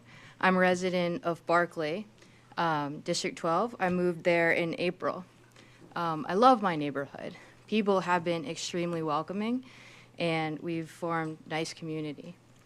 I rent a one-bedroom apartment, and unfortunately, since I've moved in, there's been consistent issues, like repeated ceiling leaks, unannounced entries, an emergency alarm response delay that went on for hours, and multiple broken fixtures. Each of these issues were eventually fixed, and I have no doubt that my management company, one of the biggest in Baltimore, is in compliance. But because of the speed at which with these issues were dealt and the condition of the unit overall, it's not surprising that things kept breaking. This bill offers the most basic standards of accountability when it comes to renting. Without basic standards, we have a lowered culture of standards for everybody. We have a culture that prioritizes short-term cost savings over long-term durability. So even when landlords are in compliance, we risk lower standards, lower quality building, and a lower quality Baltimore.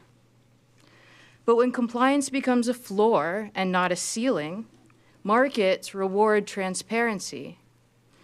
We get responsible landlords differentiating themselves, investors who are able to appropriately assess risk, and tenants who can make informed and consenting decisions. And then we get a city that builds trust capital. This bill means compliance and accountability and can create trust. It's long-term development that depends on trust, and a better Baltimore that both renters and developers can trust. Thank you. Thank you.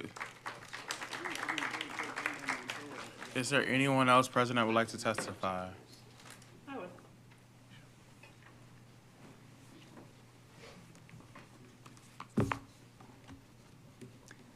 Chairman, members of the committee, thank you.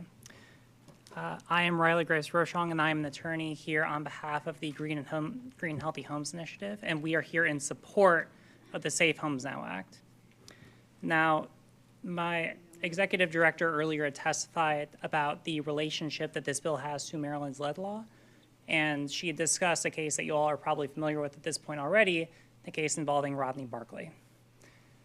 Now, I won't get too much into the specifics of that, What I would like to talk about are my experience as an attorney representing tenants in court and how we've seen those kinds of issues with the lead law relate to this bill specifically. Now, in order for someone who has a pre-78 rental property to be able to have a rental license, they have to have that property inspected, and they have to have a passing lead certificate issued for that property. The issue that we've seen is that we've had a lot of properties where tenants will move in or where they will have their landlord try to come out and get the property inspected, and after a lead inspection certificate is issued, there are still issues with the property. They're still chipping and peeling paint, they still have their kids getting exposed to lead, and it gives us reason to wonder what's going on there. And so what we would ask for from the committee and what we would ask for from the city is that we have some kind of mechanism to make sure that these kinds of situations are remedied, because we cannot overstate the concerns that lead exposure and lead poisoning can have on our children, on our families, and on our city. So we would ask that you please support this bill. Thank you. Thank you.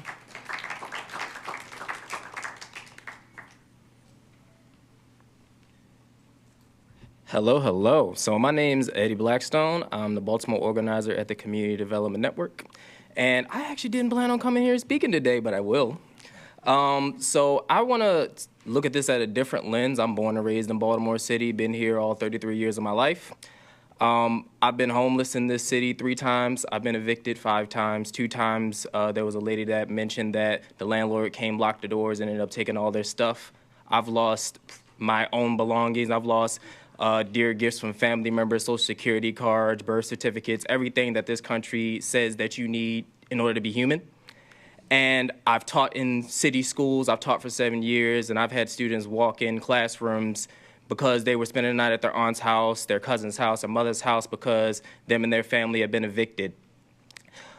I want to look at this from a lens now where I am at 33 years old. I recently moved out of one of my older buildings because I had a wasp infestation. I had mice coming in and out of my apartment, a massive rodent infestation, bed bug infestation. This was me just 2 years ago.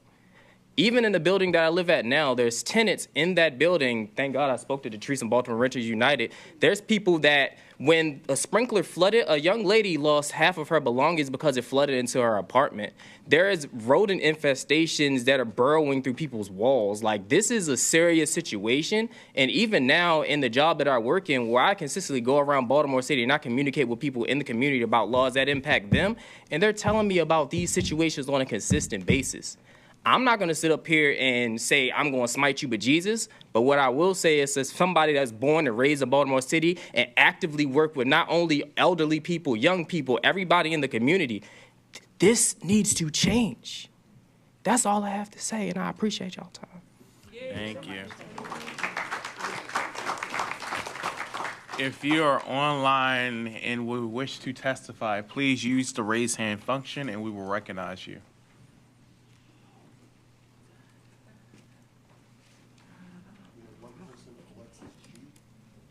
We have one person that has used the raise hand function.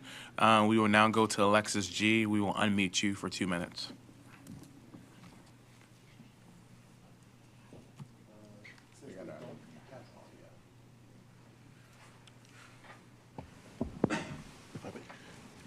Alexis, if you can unmute yourself, you're able to speak now.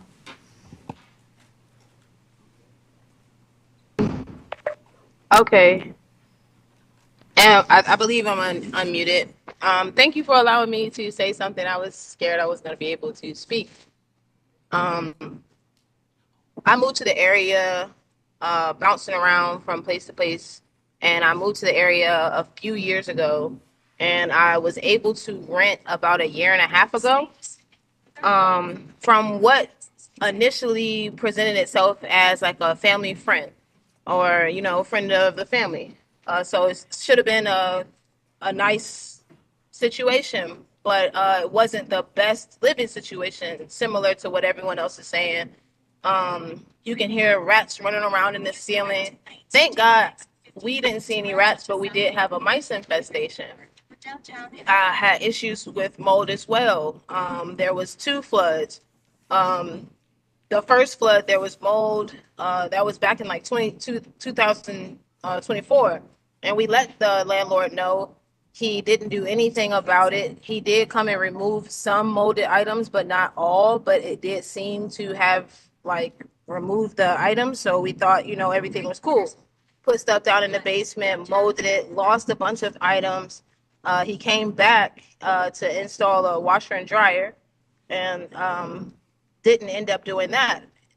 Ended up flooding the basement again and then blamed it on the city. So then there was an issue with us talking to the workers and the city people because of the flood that happened. But I work in maintenance, so like I have knowledge. I work in plumbing now, so I have knowledge, which is why I was asking for certain things to be rectified. But based on the flood and how we were talking to the city workers, he just was starting to refuse to fix things and refuse to talk to myself, a leaseholder, and just trying to get items maintained. So we called 311, went through the court system, went through all the merry-go-rounds of, well, you have to go to this person, you have to call the Department of Health, you have to call, you have to do this, you're supposed to call this. So, you know, we go through all these channels, go through escrow, get an escrow case, get stuff court ordered, all for absolutely nothing to happen. Still, no maintenance was done to the property. He still was awarded money for a property that was uninhabitable, wasn't safe. It was mice infested. I had to plug holes in the wall myself. I had to provide multiple avenues of pest control, and my requests for other avenues of pest control were denied. And anything else that I wouldn't say denied, it was just ignored. He never responded to anything that I sent him. I just have so much evidence that it just seems to all fall to the wayside and go to waste. Nothing was done. So it just seems like such a broken process, and what seems to be a thriving city, it's broken. The people are like devastated. These homes are devastated. I work in maintenance, so I've seen multiple properties, and I've worked with slumlords. I've worked with slumlords. I just quit a project managing job because they were lying to the residents, and it was just such a hard job to maintain. Because I knew the situation that they were doing, and they're calling these contractors in to do subpar, bare minimum, cover your butt work, instead of actually following code or doing what needs to be done in order to have a safe and livable situation. And we were bullied out of our own living situation because nothing was fixed and it was unlivable. We went months without heat, no stove, including having a bunch of mice. We were kind of minimized to one room for 2 months. We were ordering food, because we can't cook anything, so just spending more money than it makes sense. So I ended up having to move in with my sister. So put all our stuff in the storage. And now we're moving to Silver Spring. So thank God this is no longer going to be an issue. But, you know, it would have been nice to thrive in what was known to be a mecca. And we weren't able to. But I do support the bill and hope that you all are able to follow through and do what you need to do for the community. Thank you, Ms. G. Next, we have Sherelle.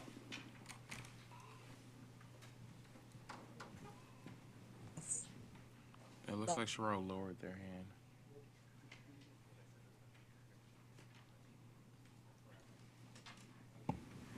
Hello, Sherelle, you should be able to speak now.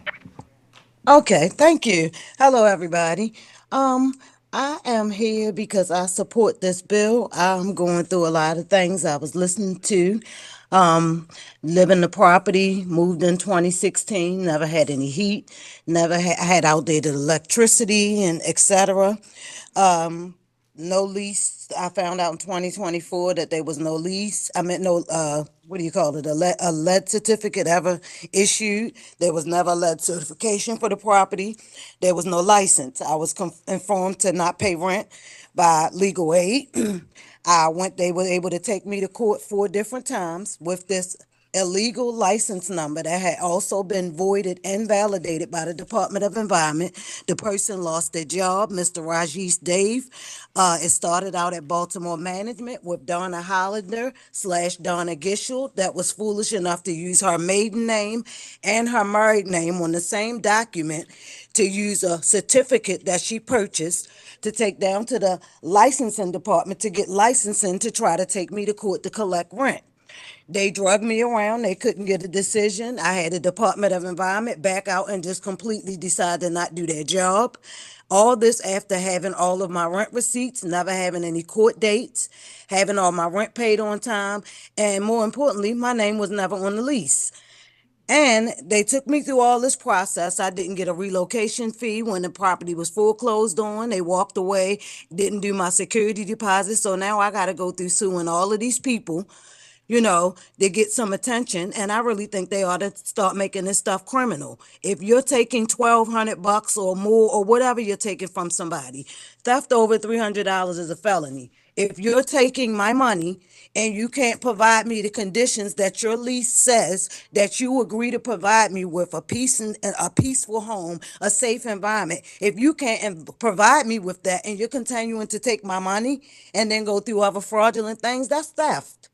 And I think it needs to be a criminal accountability. I think this law needs to be passed because you shouldn't be able to just take people money. And if they're taking somebody's money that paid all of their bills, paid their rent, every rent receipt, every screenshot, every court paper, every text message, everything you want. Baltimore Paradise City Properties is the second one. They shouldn't be able to do this. I'm pretty sure they're doing it to a lot of other people that can't keep up on their rent if they're bold enough to do it to somebody that pays their rent. So I think that this bill is definitely important for the safety of the tenants. And then the court system is also involved too. There's no way a fraudulent lead certificate number should have been filed on 4 different court documents and been able to go into the court system without no second check behind it. That's abusing the tenants, that's abusing the court system, and it's like it's a whole and complicit thing. You know what I mean? I have all this information, but nobody wants to help. I've been to every agency you can imagine. Green and Healthy Homes, Legal Aid. I done been to the mayor's office. I done been to the governor's office. I done been to everywhere and can't get any help. But I have all of these documents with all of these signatures on it. It needs to change. If you're going to take my money and not give me what you agree to on the lease, then that's theft. Period. Thank you, Ms. Sherrill. Ms. Sherrill, if you're able to, can you direct message our hosts on WebEx so we can get your contact information and follow up with you? I'm not sure how to do that. I'll try.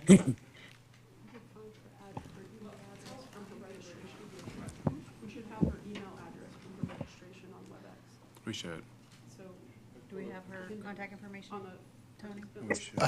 I can try to find it. Hang on a second. It'll be in the thing. I can give whoever her information as well. You have You have it? Yeah. Okay. Sherrill, this Detrice, you want me to give them? We're assuming Detrice Yes. has permission to give you our information. We will get it from Detrice. Thank you. No problem. You have a good evening. You too. Anyone else? That's it. That concludes public testimony. We'll now move at this point. I know we've been sitting here for a while, so how about this? We'll do a 5-minute recess for persons who have to use the restroom. We'll come back, and then we'll go directly into agency reports. Perfect. We'll be in recess for 5 minutes.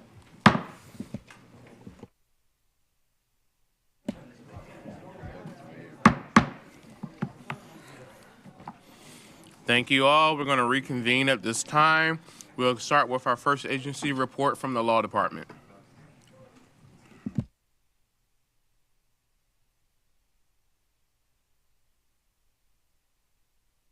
Thank you, Mr. Chair, and members of the committee. This is Hillary Ruley on behalf of the Law Department.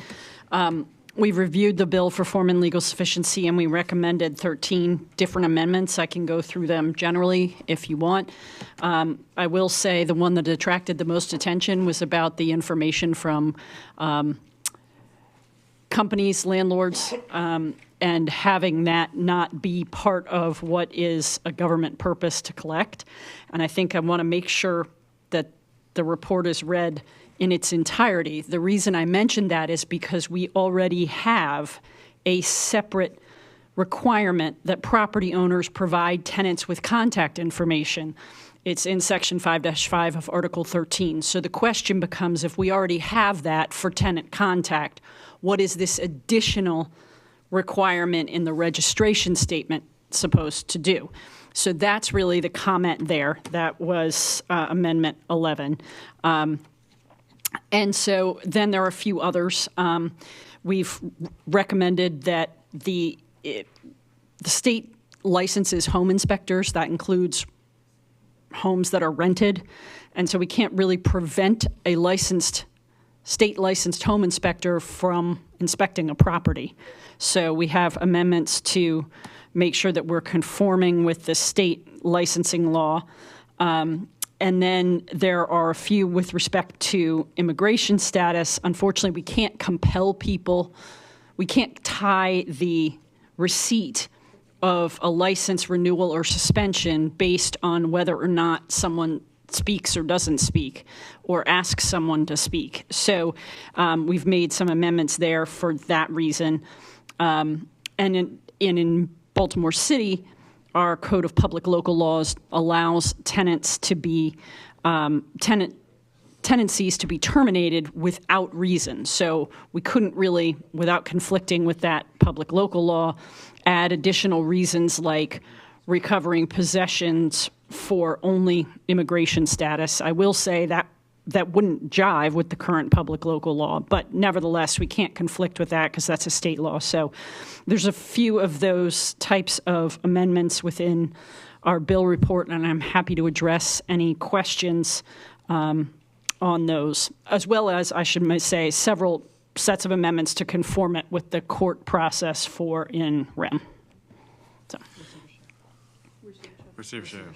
It's one of those days, receivership. It's okay. It's okay. Yeah. So I have a question, and it's Sure. related to the rental license. We publish online the license number, but not the details behind the license. So if we pull a permit, I can see this company pulled the permit for this. This is the responsible person, their phone number. Why can't we do that for the license as well, for a rental license? I don't see why you wouldn't. I don't know what's online now. So I can tell you, I tried today, and I cannot see it when I tried. Practically, It's a practical thing. but- yeah, I have no idea. I think, I don't have a legal issue with that. okay, I just want Yeah. to make sure there's no legal No. issue with that, because at the bare minimum, I looked up a property that has always been an issue, and I could not see, I only saw the LLC, but not a phone number, not an email or anything related to the license. So it may be a again- technical issue, but I think that is something that, at the bare minimum, and that's not you, Hillary, I think that that will be a committee follow-up, that we make sure that BSID and housing get together on this, because that is a part of the permit system, I think. Is it the permit system? No, Jesus Christ. Can we figure out how to make the thing show the things that we need to show so people can contact somebody? But it was a bare minimum, something I think that would, one, build trust in community, because if I clicked on it as a council person and I couldn't see it, and I know where to find it, then how can I expect a resident and how they feel if they can't find it themselves? Not your problem legally. I just want to make sure that we were not precluded legally from sharing that information. So what we have already in the rental portal is that there's the person who applied for the license, and also whoever is responsible operator, which is usually the property manager. Sometimes that information is not in the portal, which is very frustrating, and I think that's just a function of the fact that sometimes this is automated and nobody's checking, which is why the feature in our bill is around the, auditing up to between 100 and 200 properties and their licensing to make sure that that the address is there. So, and the responsible party. But that's responsible party. That is not the owner. And so we need the ownership information for exactly what my lawyer friend from the one of the lawyers who testified, in that if DHCD wanted to file something against an owner, we need to know who it is. And the LLCs, we have single-member LLCs in Maryland, which is something I've dealt with for a long time in terms of LLC disclosure, so that we can really understand who the owner is, because we can't do that by looking at the resident agent and at SDAT because it's hidden. So we need to, as a condition of the license, have a better idea of who actually owns this property. And that's why we needed the information on the license. Now, we could compromise and say it's not on the portal and can be asked for by public information, but I need to have the ownership information in DHCD's hands. So, and this may be a question. Hillary, are you done with your report? Just want to make sure. Yeah, I have some questions for. Okay, no. so what I'll do is to move forward with your questions, create a committee request that we examine the application portion. So I would like to, at the bare minimum, understand, can we require that the fields be filled so that the data is actually filled in, so that it is not something that I can just skip. So if I'm filling out an application online, there's required information for data validation that we need from them. So if I need my name, my email, my address, my phone number, I think that we should make that a required field.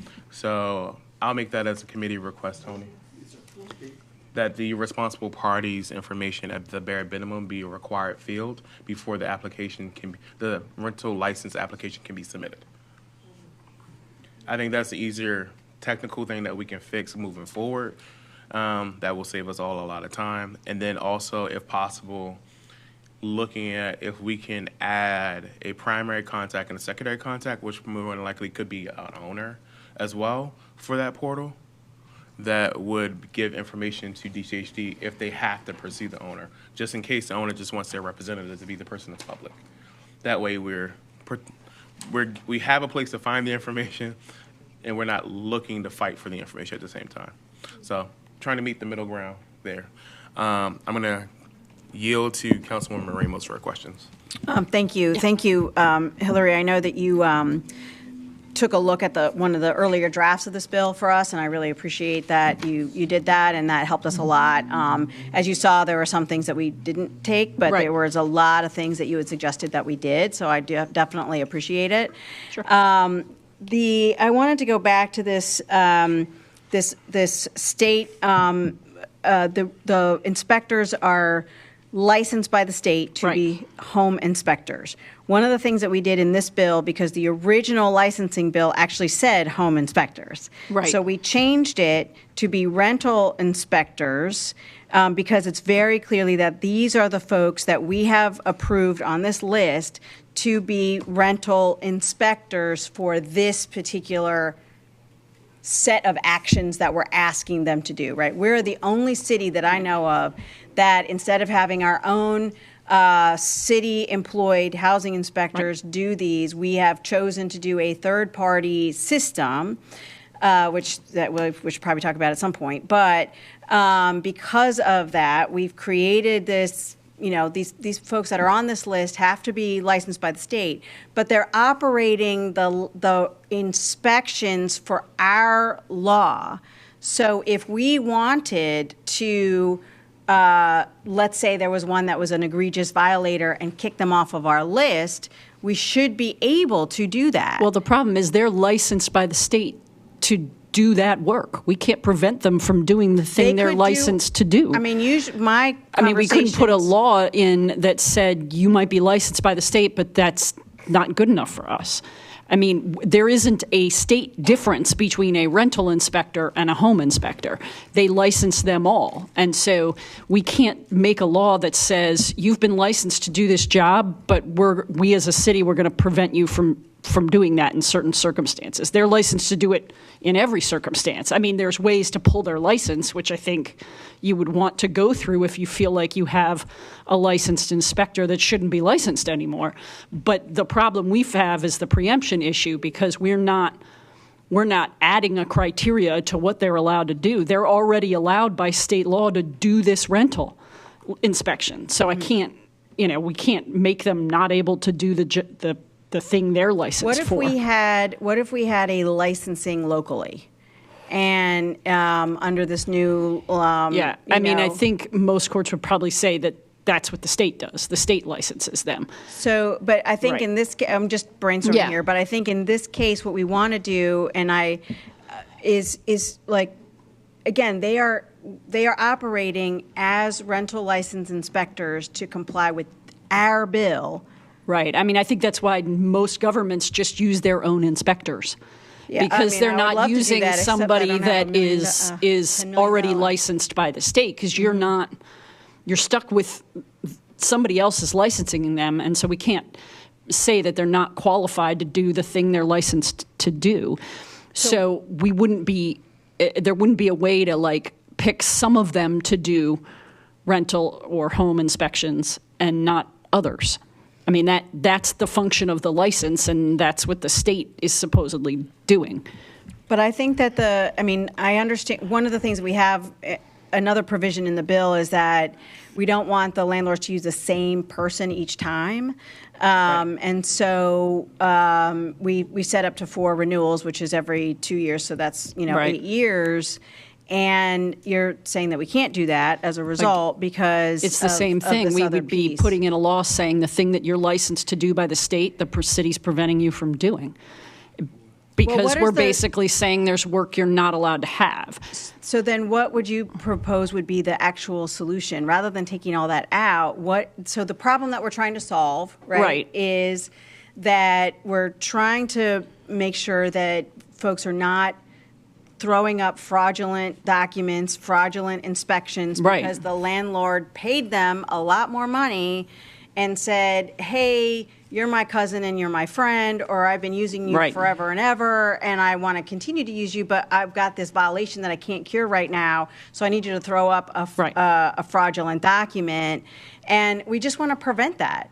Right, but even if you had this system, you wouldn't necessarily be able to, what you're doing has nothing to do with whether their documents are fraudulent or not. You're just simply saying you did something bad in the past, so we're preventing you from working in the future. And the ability to work in the future is the licensing system. I would think you'd want to have either your own inspectors so that you're able to review their work, they're accountable to you, or alternatively, some sort of mechanism for reviewing what the home inspector does to make sure it's not fraudulent. But Yeah. the other point, though, is that we have our own standards, right? I mean, they're with the building code, right? Right. We have everything in compliance Right. with the building code, but there are very specific things that we're asking these rental inspectors to look for. So they're not looking for everything. This isn't a pre-purchase inspection. So we've asked them to do very specific things to ensure that our residents are living in decent conditions. Right, and then I think you would want a mechanism to check them, because that's really what you're missing, is checking their ability to perform the rental you want. So I'm just actively Yeah. listening, and I'm gonna shoot out a solution that might meet you both in the middle in this one, because I know this is a bill that we want to get out, right? Have we thought about if we found that they did do wrong, the inspector themselves, could we charge them for re-inspecting the properties that we have on record for the licenses? We have it in here. I'm just making sure, like, because I mean, you definitely want to take it up with the state licensing board so that they're Yes. no longer licensed. I mean, that's really where the power is to take their license away. We just don't do the licensing. What about affirmative litigation on behalf of persons in our city that were harmed from it? Sure, I mean, we all have consumer protection litigation if we're seeing, that and then pattern. damages related to that. But you'd still need, what you're missing is the step between, like, how do you like monitor these inspectors? If you're in a situation where you're going to need private inspectors to do this, then you're counting on those private inspectors to be ethical and follow their license requirements. Otherwise, it's usually, I think, most of the ones I looked at have government inspectors. Like, you don't get your rental license unless a government inspector comes and does it, because then you have control over what they're doing. And then we can't preclude a new licensee from getting inspections through them because their contract's clause probably. Right. Okay. Okay, the next piece is around the receivership, and I think I will have some questions for the department on this too. There, on the amendment number 5 piece, which is what we've said is that receivership can proceed if the rental property is unlicensed and has been cited more than 5 times. One of the things you say here, if I'm understanding this correctly, is that the citation itself may not be the high standard. It needs to be like an unabated citation. Can we just, instead of taking that whole thing out, just say unabated citation? Yeah, I don't think I was advocating taking it out. It's, you basically have an or in there that if you changed it to an and, you'd be fine. Okay. Yeah, so you want to make sure that they have the cited more than 5 times and that has a health and safety problem for the tenant. So that would be if you're cited 5 times, then you obviously could You have a safety issue. Yeah, you probably have the health and safety. So you just want to say and. Because this is the receivership and not the non-licensing of the property. Obviously, if you're cited for not having a license, then there are consequences for being able to get a license. But for the receivership, the court wants to see that it's, to preserve the property. So it's not like a situation where, I'm making this up, but like you get cited 5 times for not having a rental license, but each one of those was a computer glitch and your rental property is fine. So that wouldn't qualify for the receivership. It's got to, at least the receivership wants to see some sort of health and safety. So my recommended amendment was just change or to and. And honestly, I imagine that for the ones that you really are taking to receivership, it's not going to be hard to show that that's got a health and safety issue. Right. Because we wanted the bar high, but at the same time doable, right? So, yeah. I think if you change it to and, you'll be fine. I imagine that, the only thing it'll prevent is, again, the computer glitch where you get 5 accidental notices or something and it's not really you or something like that, then the court's not going to do a receivership just for the 5 citations. They're going to want to make sure those are related to the problems with the property. I can't imagine they wouldn't be, but okay. I think that that's was it all for, you need. for right now. We'll just have to have, a meeting of everybody just to make sure that we're doing this. So thank you so much. I appreciate it. Okay. Anything? Colleagues? Councilman Jones, you have any questions? Perfect. Department of Finance.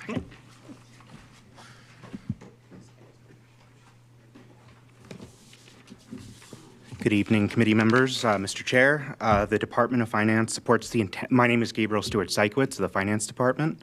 The Department of Finance supports the intent of the legislation. However, City Council Bill 25-0141 represents a significant expansion of Baltimore's rental dwelling oversight, introducing stricter inspection requirements, enhanced transparency, tenant protections, and enforcement mechanisms. While the bill aims to improve housing quality and tenant safety, its implementation would impose substantial operational and fiscal burdens on the city, including over $1.7 million annually in staffing and administrative costs, as well as potential expenses for temporary relocation, the unrecoupable potential expenses for temporary relocation of tenants, and investments in training and system upgrades. We oppose the bill as written. Thank you. Councilwoman Ream, do you have any questions? Yes, I do. Couple things. Did you ask DHCD for some of these costs? Yes. The question, I have a few questions. Well, first of all, I have been asking DHCD for what it would cost for additional inspectors, so I absolutely appreciate the fact that actually we have these costs now because we did not have them before. And I was curious about the priority dwelling inspection program, which actually is not in my bill. The priority dwelling inspection is part of the SRS, and we left that alone. So I'm curious as to, like, the 11 new positions is for the SRS priority dwelling, or is it for my bill?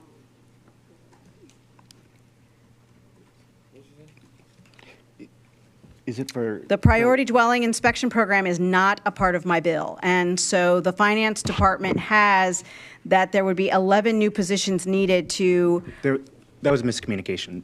Apologies. Okay. But so is the inspectors that are needed for the, There would need to be three housing senior inspectors in order to carry out the program. 3? Okay, we just cut out almost $1 million. Isn't that amazing? That's totally amazing.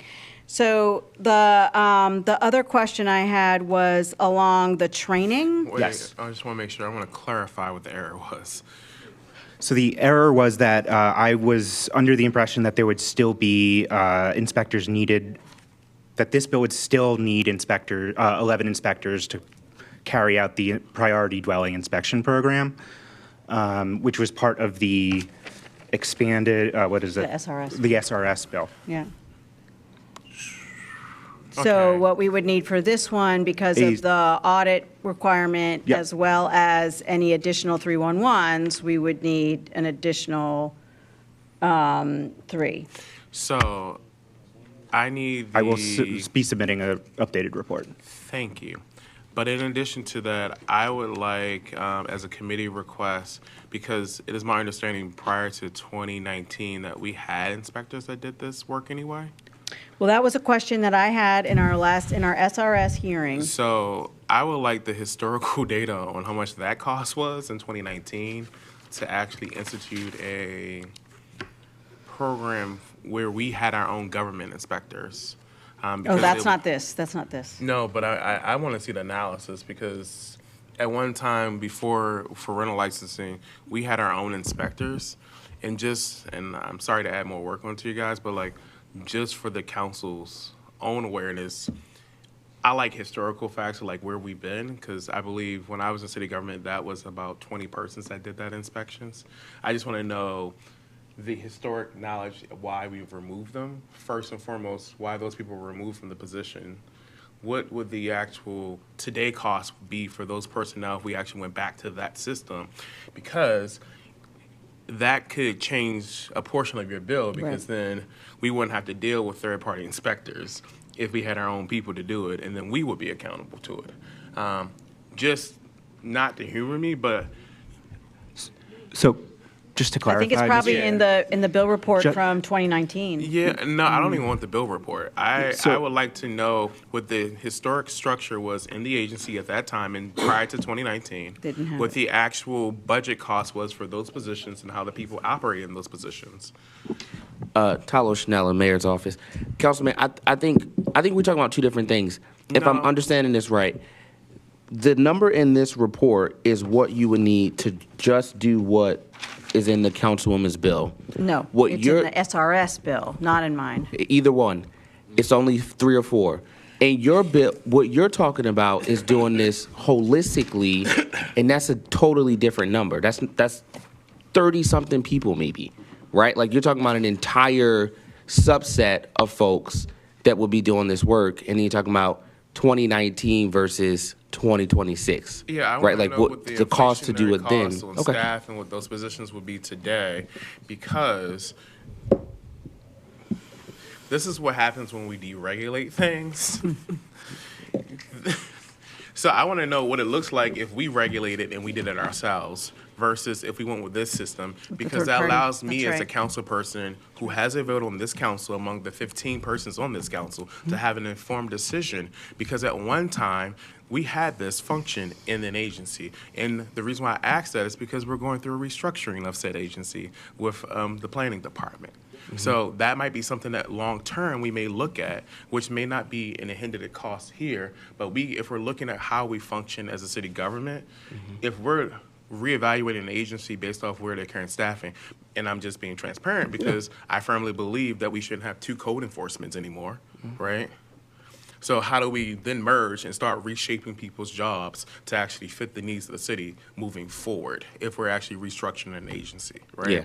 So I just want to know that information, not only for the members of this committee, but this council to understand it, because I once functioned in the executive branch of this in the city and recognized that we once had that function and it wasn't broke, right? It had its issues, but it wasn't that broke. Yeah. So I think that we can figure out something, and then the fact that we have that bill report, I think historic data and knowledge, because some of the people in this council weren't here before. I think only Most one of of us our weren't. members of this council was here prior Three. to 2016, right? So that gives us historic knowledge that we don't have on this council at this time. Yeah, I mean, and I think you hit the nail on the head earlier, which, like you said, what the mayor has directed Tim Keene to do is look at housing overall, right? And the structure of how housing and Department of Planning are both structured. What I would offer is that what you're asking for is a part of that conversation, and I think that that's something that we can take back and let the team know that that's something that they should be looking at as part of the restructuring.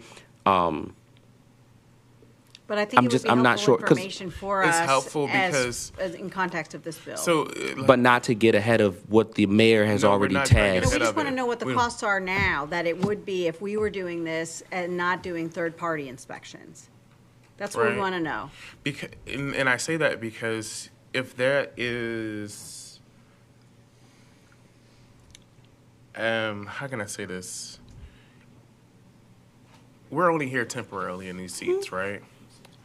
If we have the forethought to solve an issue long-term, then we should take the opportunity to examine it and have a time to study it and get it right while we're working on this bill, so we have enough information to start having those conversations during that restructuring. I'm not trying to change the bill to add it back in there yet, but I'm thinking about how can we long-term fix an issue and work together on fixing the issue. I'm not trying to blindside anybody, but I would like that historic knowledge for just the fact that systems matter, right? What I'm seeing now and hearing from the people who testified is that the system semi-works in some places, but does not work, and there are stopgaps, right? If one of the issues is that we can't count on third-party inspectors, how do we then move to a system where we can count on ourselves? And then if I know that John, who is an employee that is in the CUB or MAPS union, keeps messing up, I can hold him accountable versus Mr. J&J's inspection, who continually provides fraudulent documents, and then I have to go to the Attorney General's office or a Tradesmen's Association That's right. or any licensing board That's to right. have accountability, right? That's right. So I'm trying to lessen the burden on us in terms of accountability on ensuring that people are safe, but thinking it through. I'm not trying to blindside y'all, but I think that historic knowledge allows us to understand how it operated prior, and then how we can then fix a system that may be partially that way and partially this way, but we have an informed information moving forward to actually have those informed discussions. That's what I'm saying. Yeah, right. And there, And just a what Hillary reminder, we're said the only earlier- city that does it this way, with Yeah. a third party. But there is accountability through the state.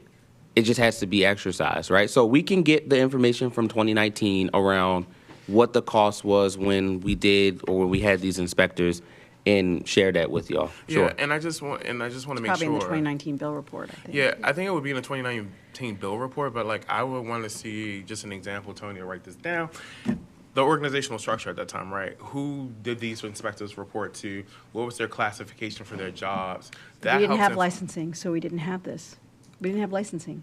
I know, but before that, when people did those inspections on rental properties. I believe we Oh, had. based no, on we had- 311. I mean, yeah, 311. I thought it was three or more units had to be licensed and inspected before. Yeah.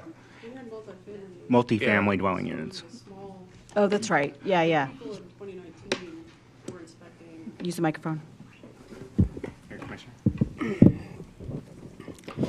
So if we were to look back to 2019 for those numbers, it was a small number because it was tied to the multifamily dwellings that those inspectors were having. And I think there were around, it was the senior inspectors, the senior housing inspectors that did those inspections. I think at the time there were around 15 or 16 of those inspectors doing those inspections.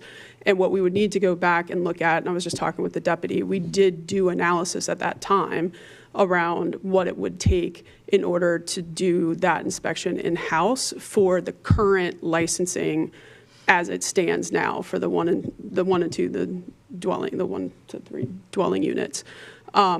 We will be able to look at that. At the time, the number, when you did it by the number of inspections, the number of days, the availability, et cetera, it took the number of inspectors needed, it like more than, I think, 10 times the number of inspectors that were needed at the time. So it took going from needing maybe 16 to over 160 inspectors or something along those lines in order to be able to get to all the inspections that were needed. But we can go back and look. So the 29 isn't so much the 2019, it's a yes and. It's the 2019 as it stood for what they were doing for the multifamily dwelling inspections, and then what the analysis was at that time for what was needed to do the single family rental licensing inspections. And then there would be another piece would be to look at what would be needed to meet currently what is proposed in this bill that would add additional components to that. That's all I want. I think we've covered everything in that statement I just made, right? Yes. Si, senor. Please. Thank you. Also, everyone's salaries by position are listed in the various union agreements that are on the Office of the Labor Commissioner's website. So you would be able to go into there and find out how much, say, any of those, the things that that's where I pulled my data from, so. Got it. I appreciate that. It's transparent. Yeah, thank you for that. The other question that I had was around the training of the property managers. The commissioner and I brainstormed on this. What I think we had envisioned was that there wouldn't be a person giving the training, that there could be, something like what we do in Workday with other trainings. We wouldn't do Workday because they don't have access to Workday, but something like that where there would be maybe a video or something that wouldn't necessarily have, there would be a cost for the initial, Yeah, but you would have to keep it, and there would still have to be an individual within the city government who maintains that information and updates the curriculum, whether a law is passed here or in Annapolis. So there still needs to be, that work still needs to be done by somebody, and in-person training isn't or even via in person Zoom would be better, but I know or Zoom. But that's what I was thinking, or that was I didn't know your intent, Councilwoman. So, in person would be better, but I Right. know that we have, one of the things we brainstormed on was whether or not it could be some other piece. Okay.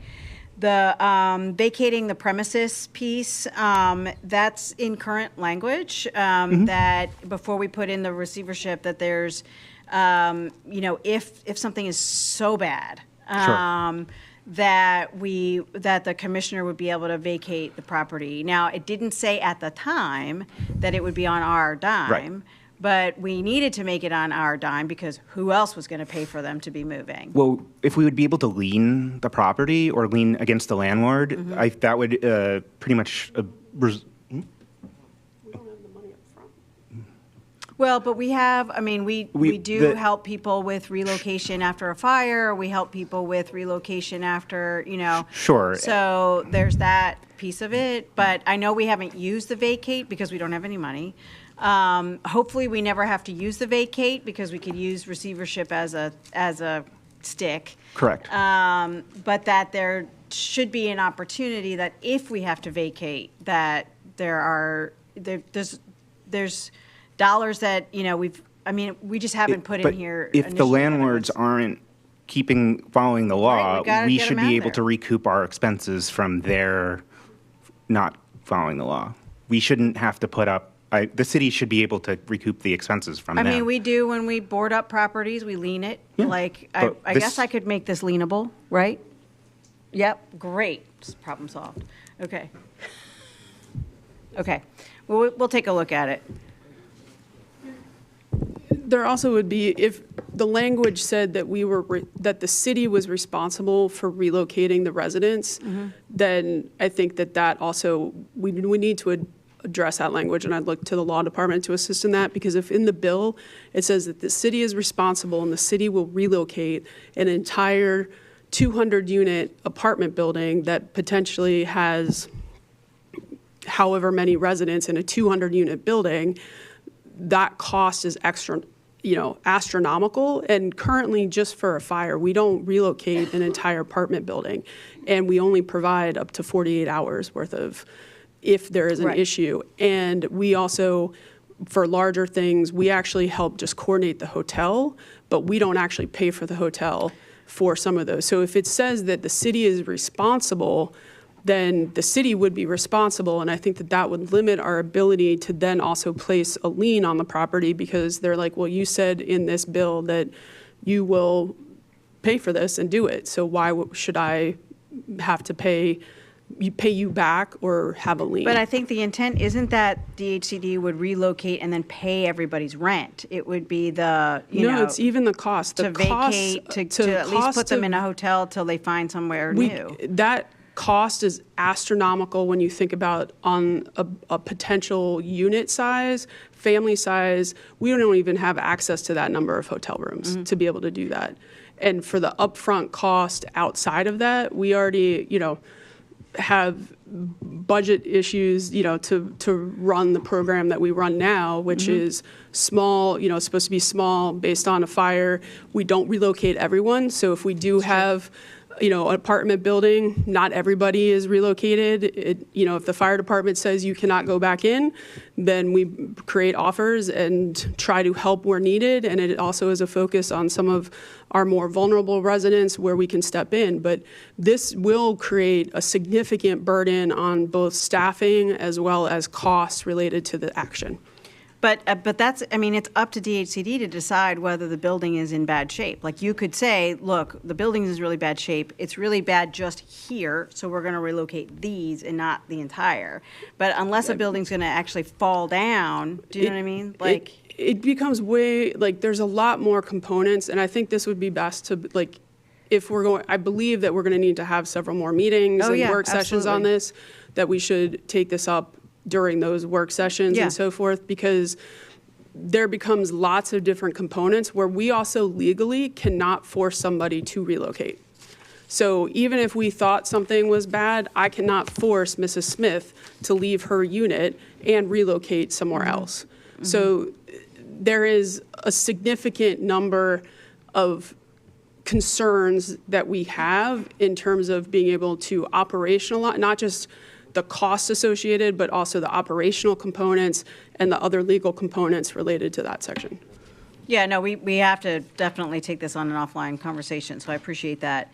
My last piece right now for finance is the auditing piece. Yes. So we had agreed with DHCD around the 100 to 200. My initial thinking was that it would be like you have to, look at the paperwork and then go see the building. So, for instance, I have one that has a false lead license. So we want. I guess we just have to work with DHCD to figure out how many inspectors that actually is going to be. It says 8 in here. Sure. So they would need 8 special office support specialists, 2s, in order to process everything, but also make sure part of the bill make sure that everything is all the stuff is, you've expanded the amount of documents that people need to submit, and so that's what all of these office support specialists would be doing, would be seeing all the registrations as they come in and making sure that they're complete, and then then having the inspectors go out and viewing the building. But that's not what we're asking them to do. It's an audit of 100 to 200 so they just randomly choose the licenses that they want to look at and then be able to decide. It's not when people are registering, and because that's what the inspection process is. Yeah, I believe that there was a crossing of lines in communication on the 4 senior 4 housing inspectors. What was discussed was for the 100 to 200 inspections. Audit. Inspections over the course of a year, that would take 2 to 3 inspectors. So that was the piece, looking at 180 work days, taking out vacations, holidays, all that kind of stuff. The number of inspections per day, how long they would take. We were to do between 100 and 200 would take 2 to 3 inspectors. Okay, thank you for clarifying that. Appreciate it. Okay, thanks a lot. I appreciate that. We just cut this cost down by about $1.5 million, by the way. Yeah. Councilman Jones has a question. Yes, it's for finance.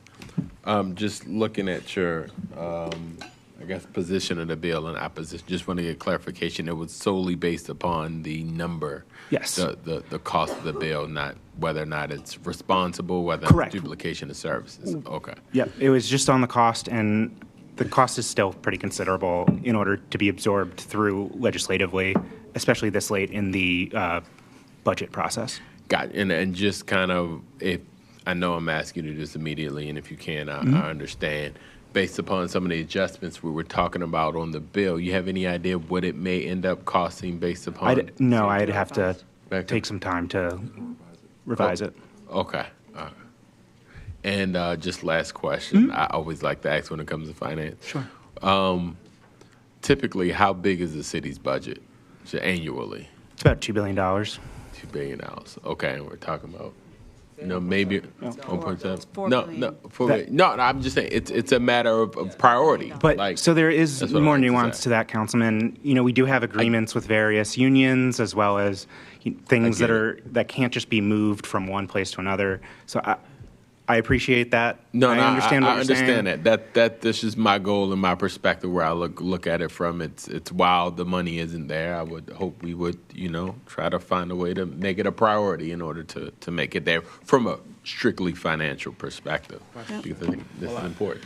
To my colleague's question, can you give me the dollar amount that the fees from the licensing brings in for the general fund? I don't have that in front of me, but. Committee request. I'll make it a committee request, and then Tony, add to the committee request how much it would cost to increase the license to actually administer the program so that it's cost neutral, just to make it pleasant. Because if I believe, what is the current cost of the license? $30. You got to raise that. $30. Okay, thank you. So our licenses are undergoing per unit. We're undergoing a fee study at the moment. I can get you more information on that, Councilman, as well as what part of the study that they're in. Thank you. Thank you. Department of Housing and Community Development.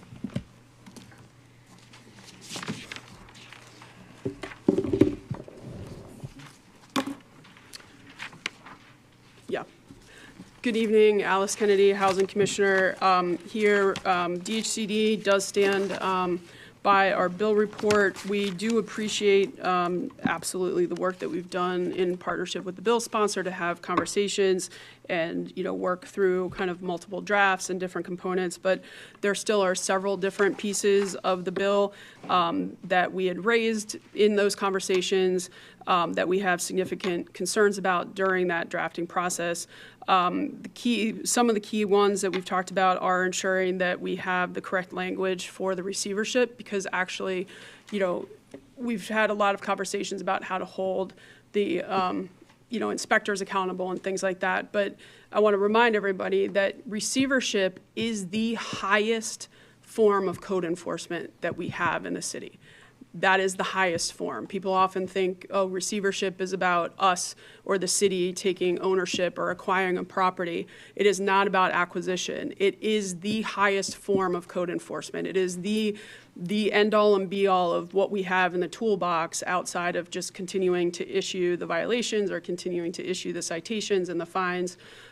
This is the highest form of code enforcement, is to do the receivership. So we want to ensure that the language in there is correct, and is strong and meets what we need it to meet in our experience in creating the receivership work and what we do in terms of the languages around the 5 citations.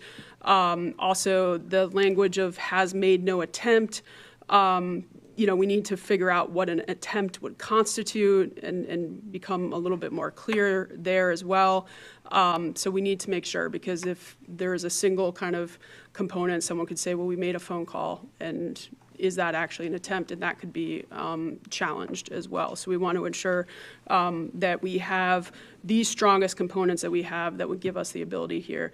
The other piece that this isn't part of this bill, but I should note that we are working right now, we are maxed out at $1,000 on different types of citations and fines. We are working at the state level to change that, and that would also end up having a significant impact because we're looking, I believe, to take that from 1,000 to 5,000 or 10 on whichever one, and that would have a significant impact as well in terms of financial impact for owners and property managers in terms of how they do their relationship management and so forth in terms of who and their agreement, who's responsible for what. So I do want to make note of that because that is a tool in the toolbox and some teeth that would add to our ability in terms of enforcement as well and to move the needle for landlords and owners and property managers to do what we need to do. We do have some concerns in terms of some of the items that we talked about, with law department. So I think we would welcome the opportunity to continue to talk through and have those conversations and also being able to see the other concern that we have is trying to figure out the water bill because we also see that it could also kind of have different consequences as well. So making sure that we're looking at the consequences, not just, for both landlord and tenant on what that requirement would be and who's actually responsible for paying the water bill. That is a significant amount of time.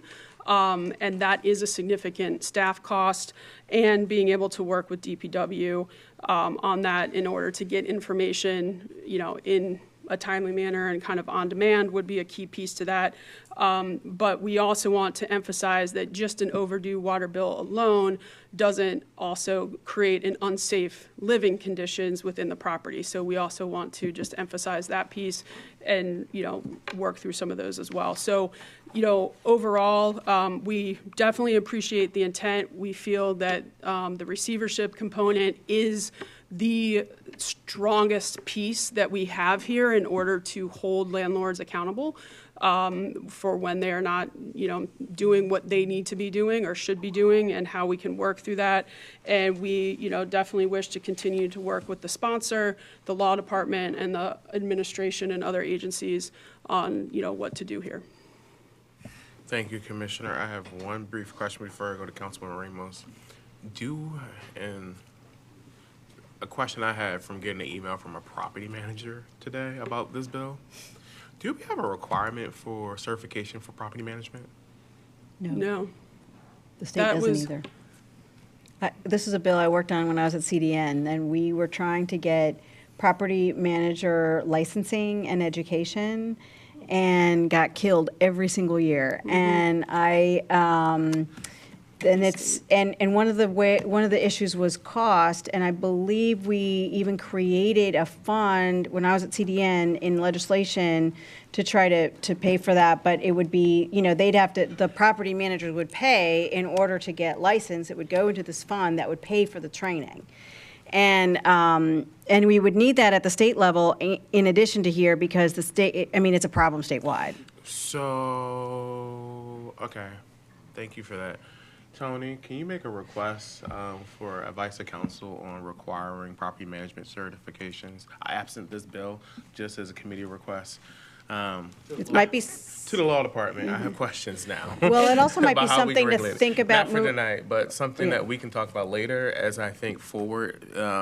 Because what someone emailed me today was complete ignorance of the law, and they're managing a property. And they actually said they manage 60 properties. So to me, I think that we need to think front end how to make sure people are accountable because, again, systems. So I think we should think that through and what we can do, what is permissible based off of state law to do. There's no state law about this. And so I think that we just need to, we can also, through our new license, consumer protection and licensing office do, I think, something with this as well. And I think it's very important, you know, in need to do terms it. of looking at this in partnership with our state partners, because that is, having been around in knowing and, you know, what the bill sponsor just said about the efforts in Annapolis many years ago to move it, how it would kind of continue to kind of just not move anywhere on a yearly basis.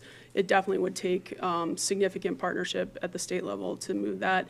I do think that barring that piece, the bill sponsor and I, you know, had a great conversation at an event with, actually it was Miss Matthews has gone home, I think, but Miss Matthews had myself and Councilwoman Ramos and Vice President Middleton. We were all at one of the older adult events, and at that event, the councilwoman and I were talking, and you know, I brought up as well this the property management teams, just even getting a training that includes issues on customer service / what actually is the law, what are they supposed to be following, and you know, different components of how to address certain issues is extremely important. We did look at this from a training officer standpoint, but that is one thing, even if we create something that is video-based, we still also have to pay for the creation of that video base, and then it would also have to be constantly updated and kind of moving through. So there still is a cost associated with that. That definitely would most likely be in the range of that training officer. It definitely would not be less than that, even if it was a one-time cost or additional cost. So I just wanted to bring that up as well. Thank you. And the in the finance department as well, the other positions that were noted there were also in support of what would be needed if a vacate needed to happen, because that's something you have to have the staff like ready to go, and you know, the same staff that would be doing that are the same staff that on a nightly basis or daily basis are responding to other emergencies across the city. Thank you, Councilwoman Ramos. Thank you, Mr. Chair. Just on the water bill piece, I know that, so the reason that this is in the bill, and I'll just start there and then go into my question, is that I do not ever want to have water bills back in tax sale. And there are collections issues. And one of the egregious violators that does not pay the water bill are people renting who own rental properties. Okay, so I need the water bill paid. I need it paid. We do not take water bills are not in tax sale for residential properties. All residential properties. It doesn't matter if it's a homeowner or not. That was intentionally done to make sure that people could still stay in their homes. But I need the water bill paid. And so this was one way to do that, is to make it a condition of the license. I understand that there are, maybe we need to put in here not unpaid for a certain amount of time or something like that, so that it's a little clearer. I understand that the communications with DPW and DHCD could be challenging because we don't have the technology to read each other's stuff right at the moment. But that is a absolutely must-have in this bill to make sure that that gets done. And the bill, just so the committee knows, is actually in two parts. There's the part of it that gets enacted immediately, which includes the receivership, the additional information on the license, and a few other things. And the water bill piece and maybe a couple of others are like 6 to 8 months out, so that it can all be worked out, so that we have that, you know, phase 2. So the water bill piece is in phase 2. So I hear the challenges there, and I appreciate it, but I absolutely need that to happen. And then just to be transparent with the committee, one of the things that was asked of us to do is to avoid this conflict of interest with rental inspectors, is to potentially do randomization of like the list, so that folks would have to, the landlords would have to choose from a 3 that we randomly give them. And that's actually a big burden on DHCD, because then if they don't find the right person, they have to give them 3 more. And so we came up with this compromise of the, can't use the same inspector, for renewals in a row. We're obviously hearing from the law department that we probably can't do either because of the state function. But I just wanted to make sure the committee knew that we've actually gone through a couple of evolutions of trying to work that part out. But I really appreciate, DHCD and I have spent a lot of time on this bill. The receivership piece, as you hear, members, that the commissioner is saying is something that is absolutely needed right now, and we want to get that right. But I want all of these other pieces to be part of it, because I think it's important that we look at this issue and the issues with the licensing writ large. So, which is why we put the whole piece together. So, thank you, Commissioner, for spending so much time on it, and to Deputy Commissioner as well, and look forward to getting this across the finish line. Thank you. Thank you. BSIT. Oh, sorry. Sorry, Fabian. HABC. Sorry. Apologies. You need to push the button to turn it on. Thank you. Good evening, Chair, members of the committee. My name is Arlisa Anderson with the Housing Authority of Baltimore City. We've submitted our agency report, and HABC stands by its agency report. If there's any questions, I'll take them at this time. Prayerfully, there are none.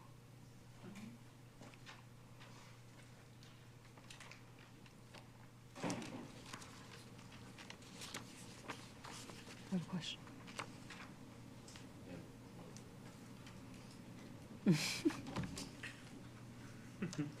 Department of Public, Mayor's Office of Immigrant Affairs. Sorry.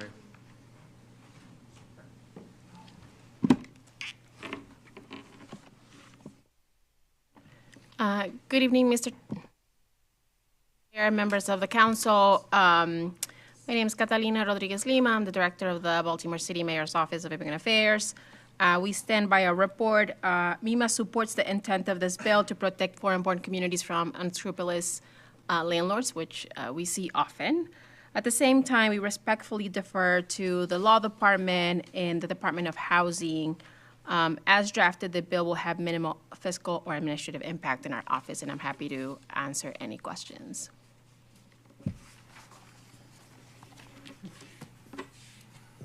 Department of Public Works.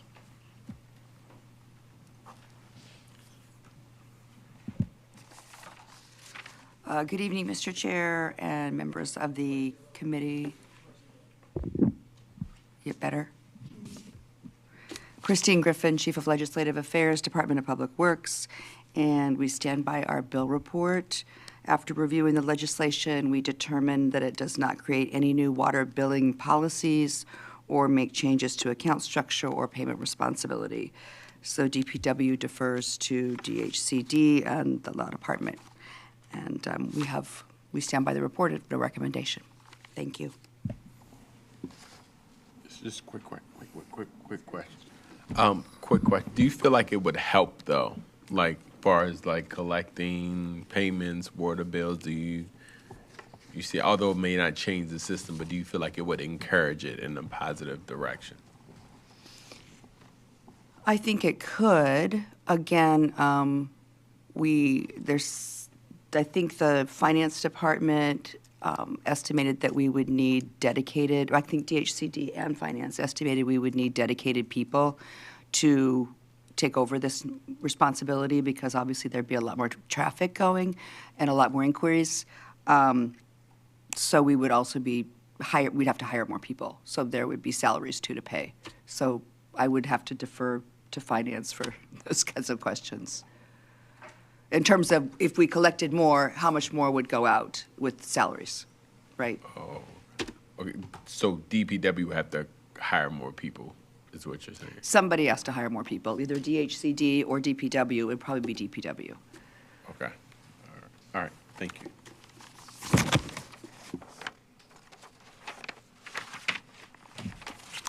Thank you. BSIT.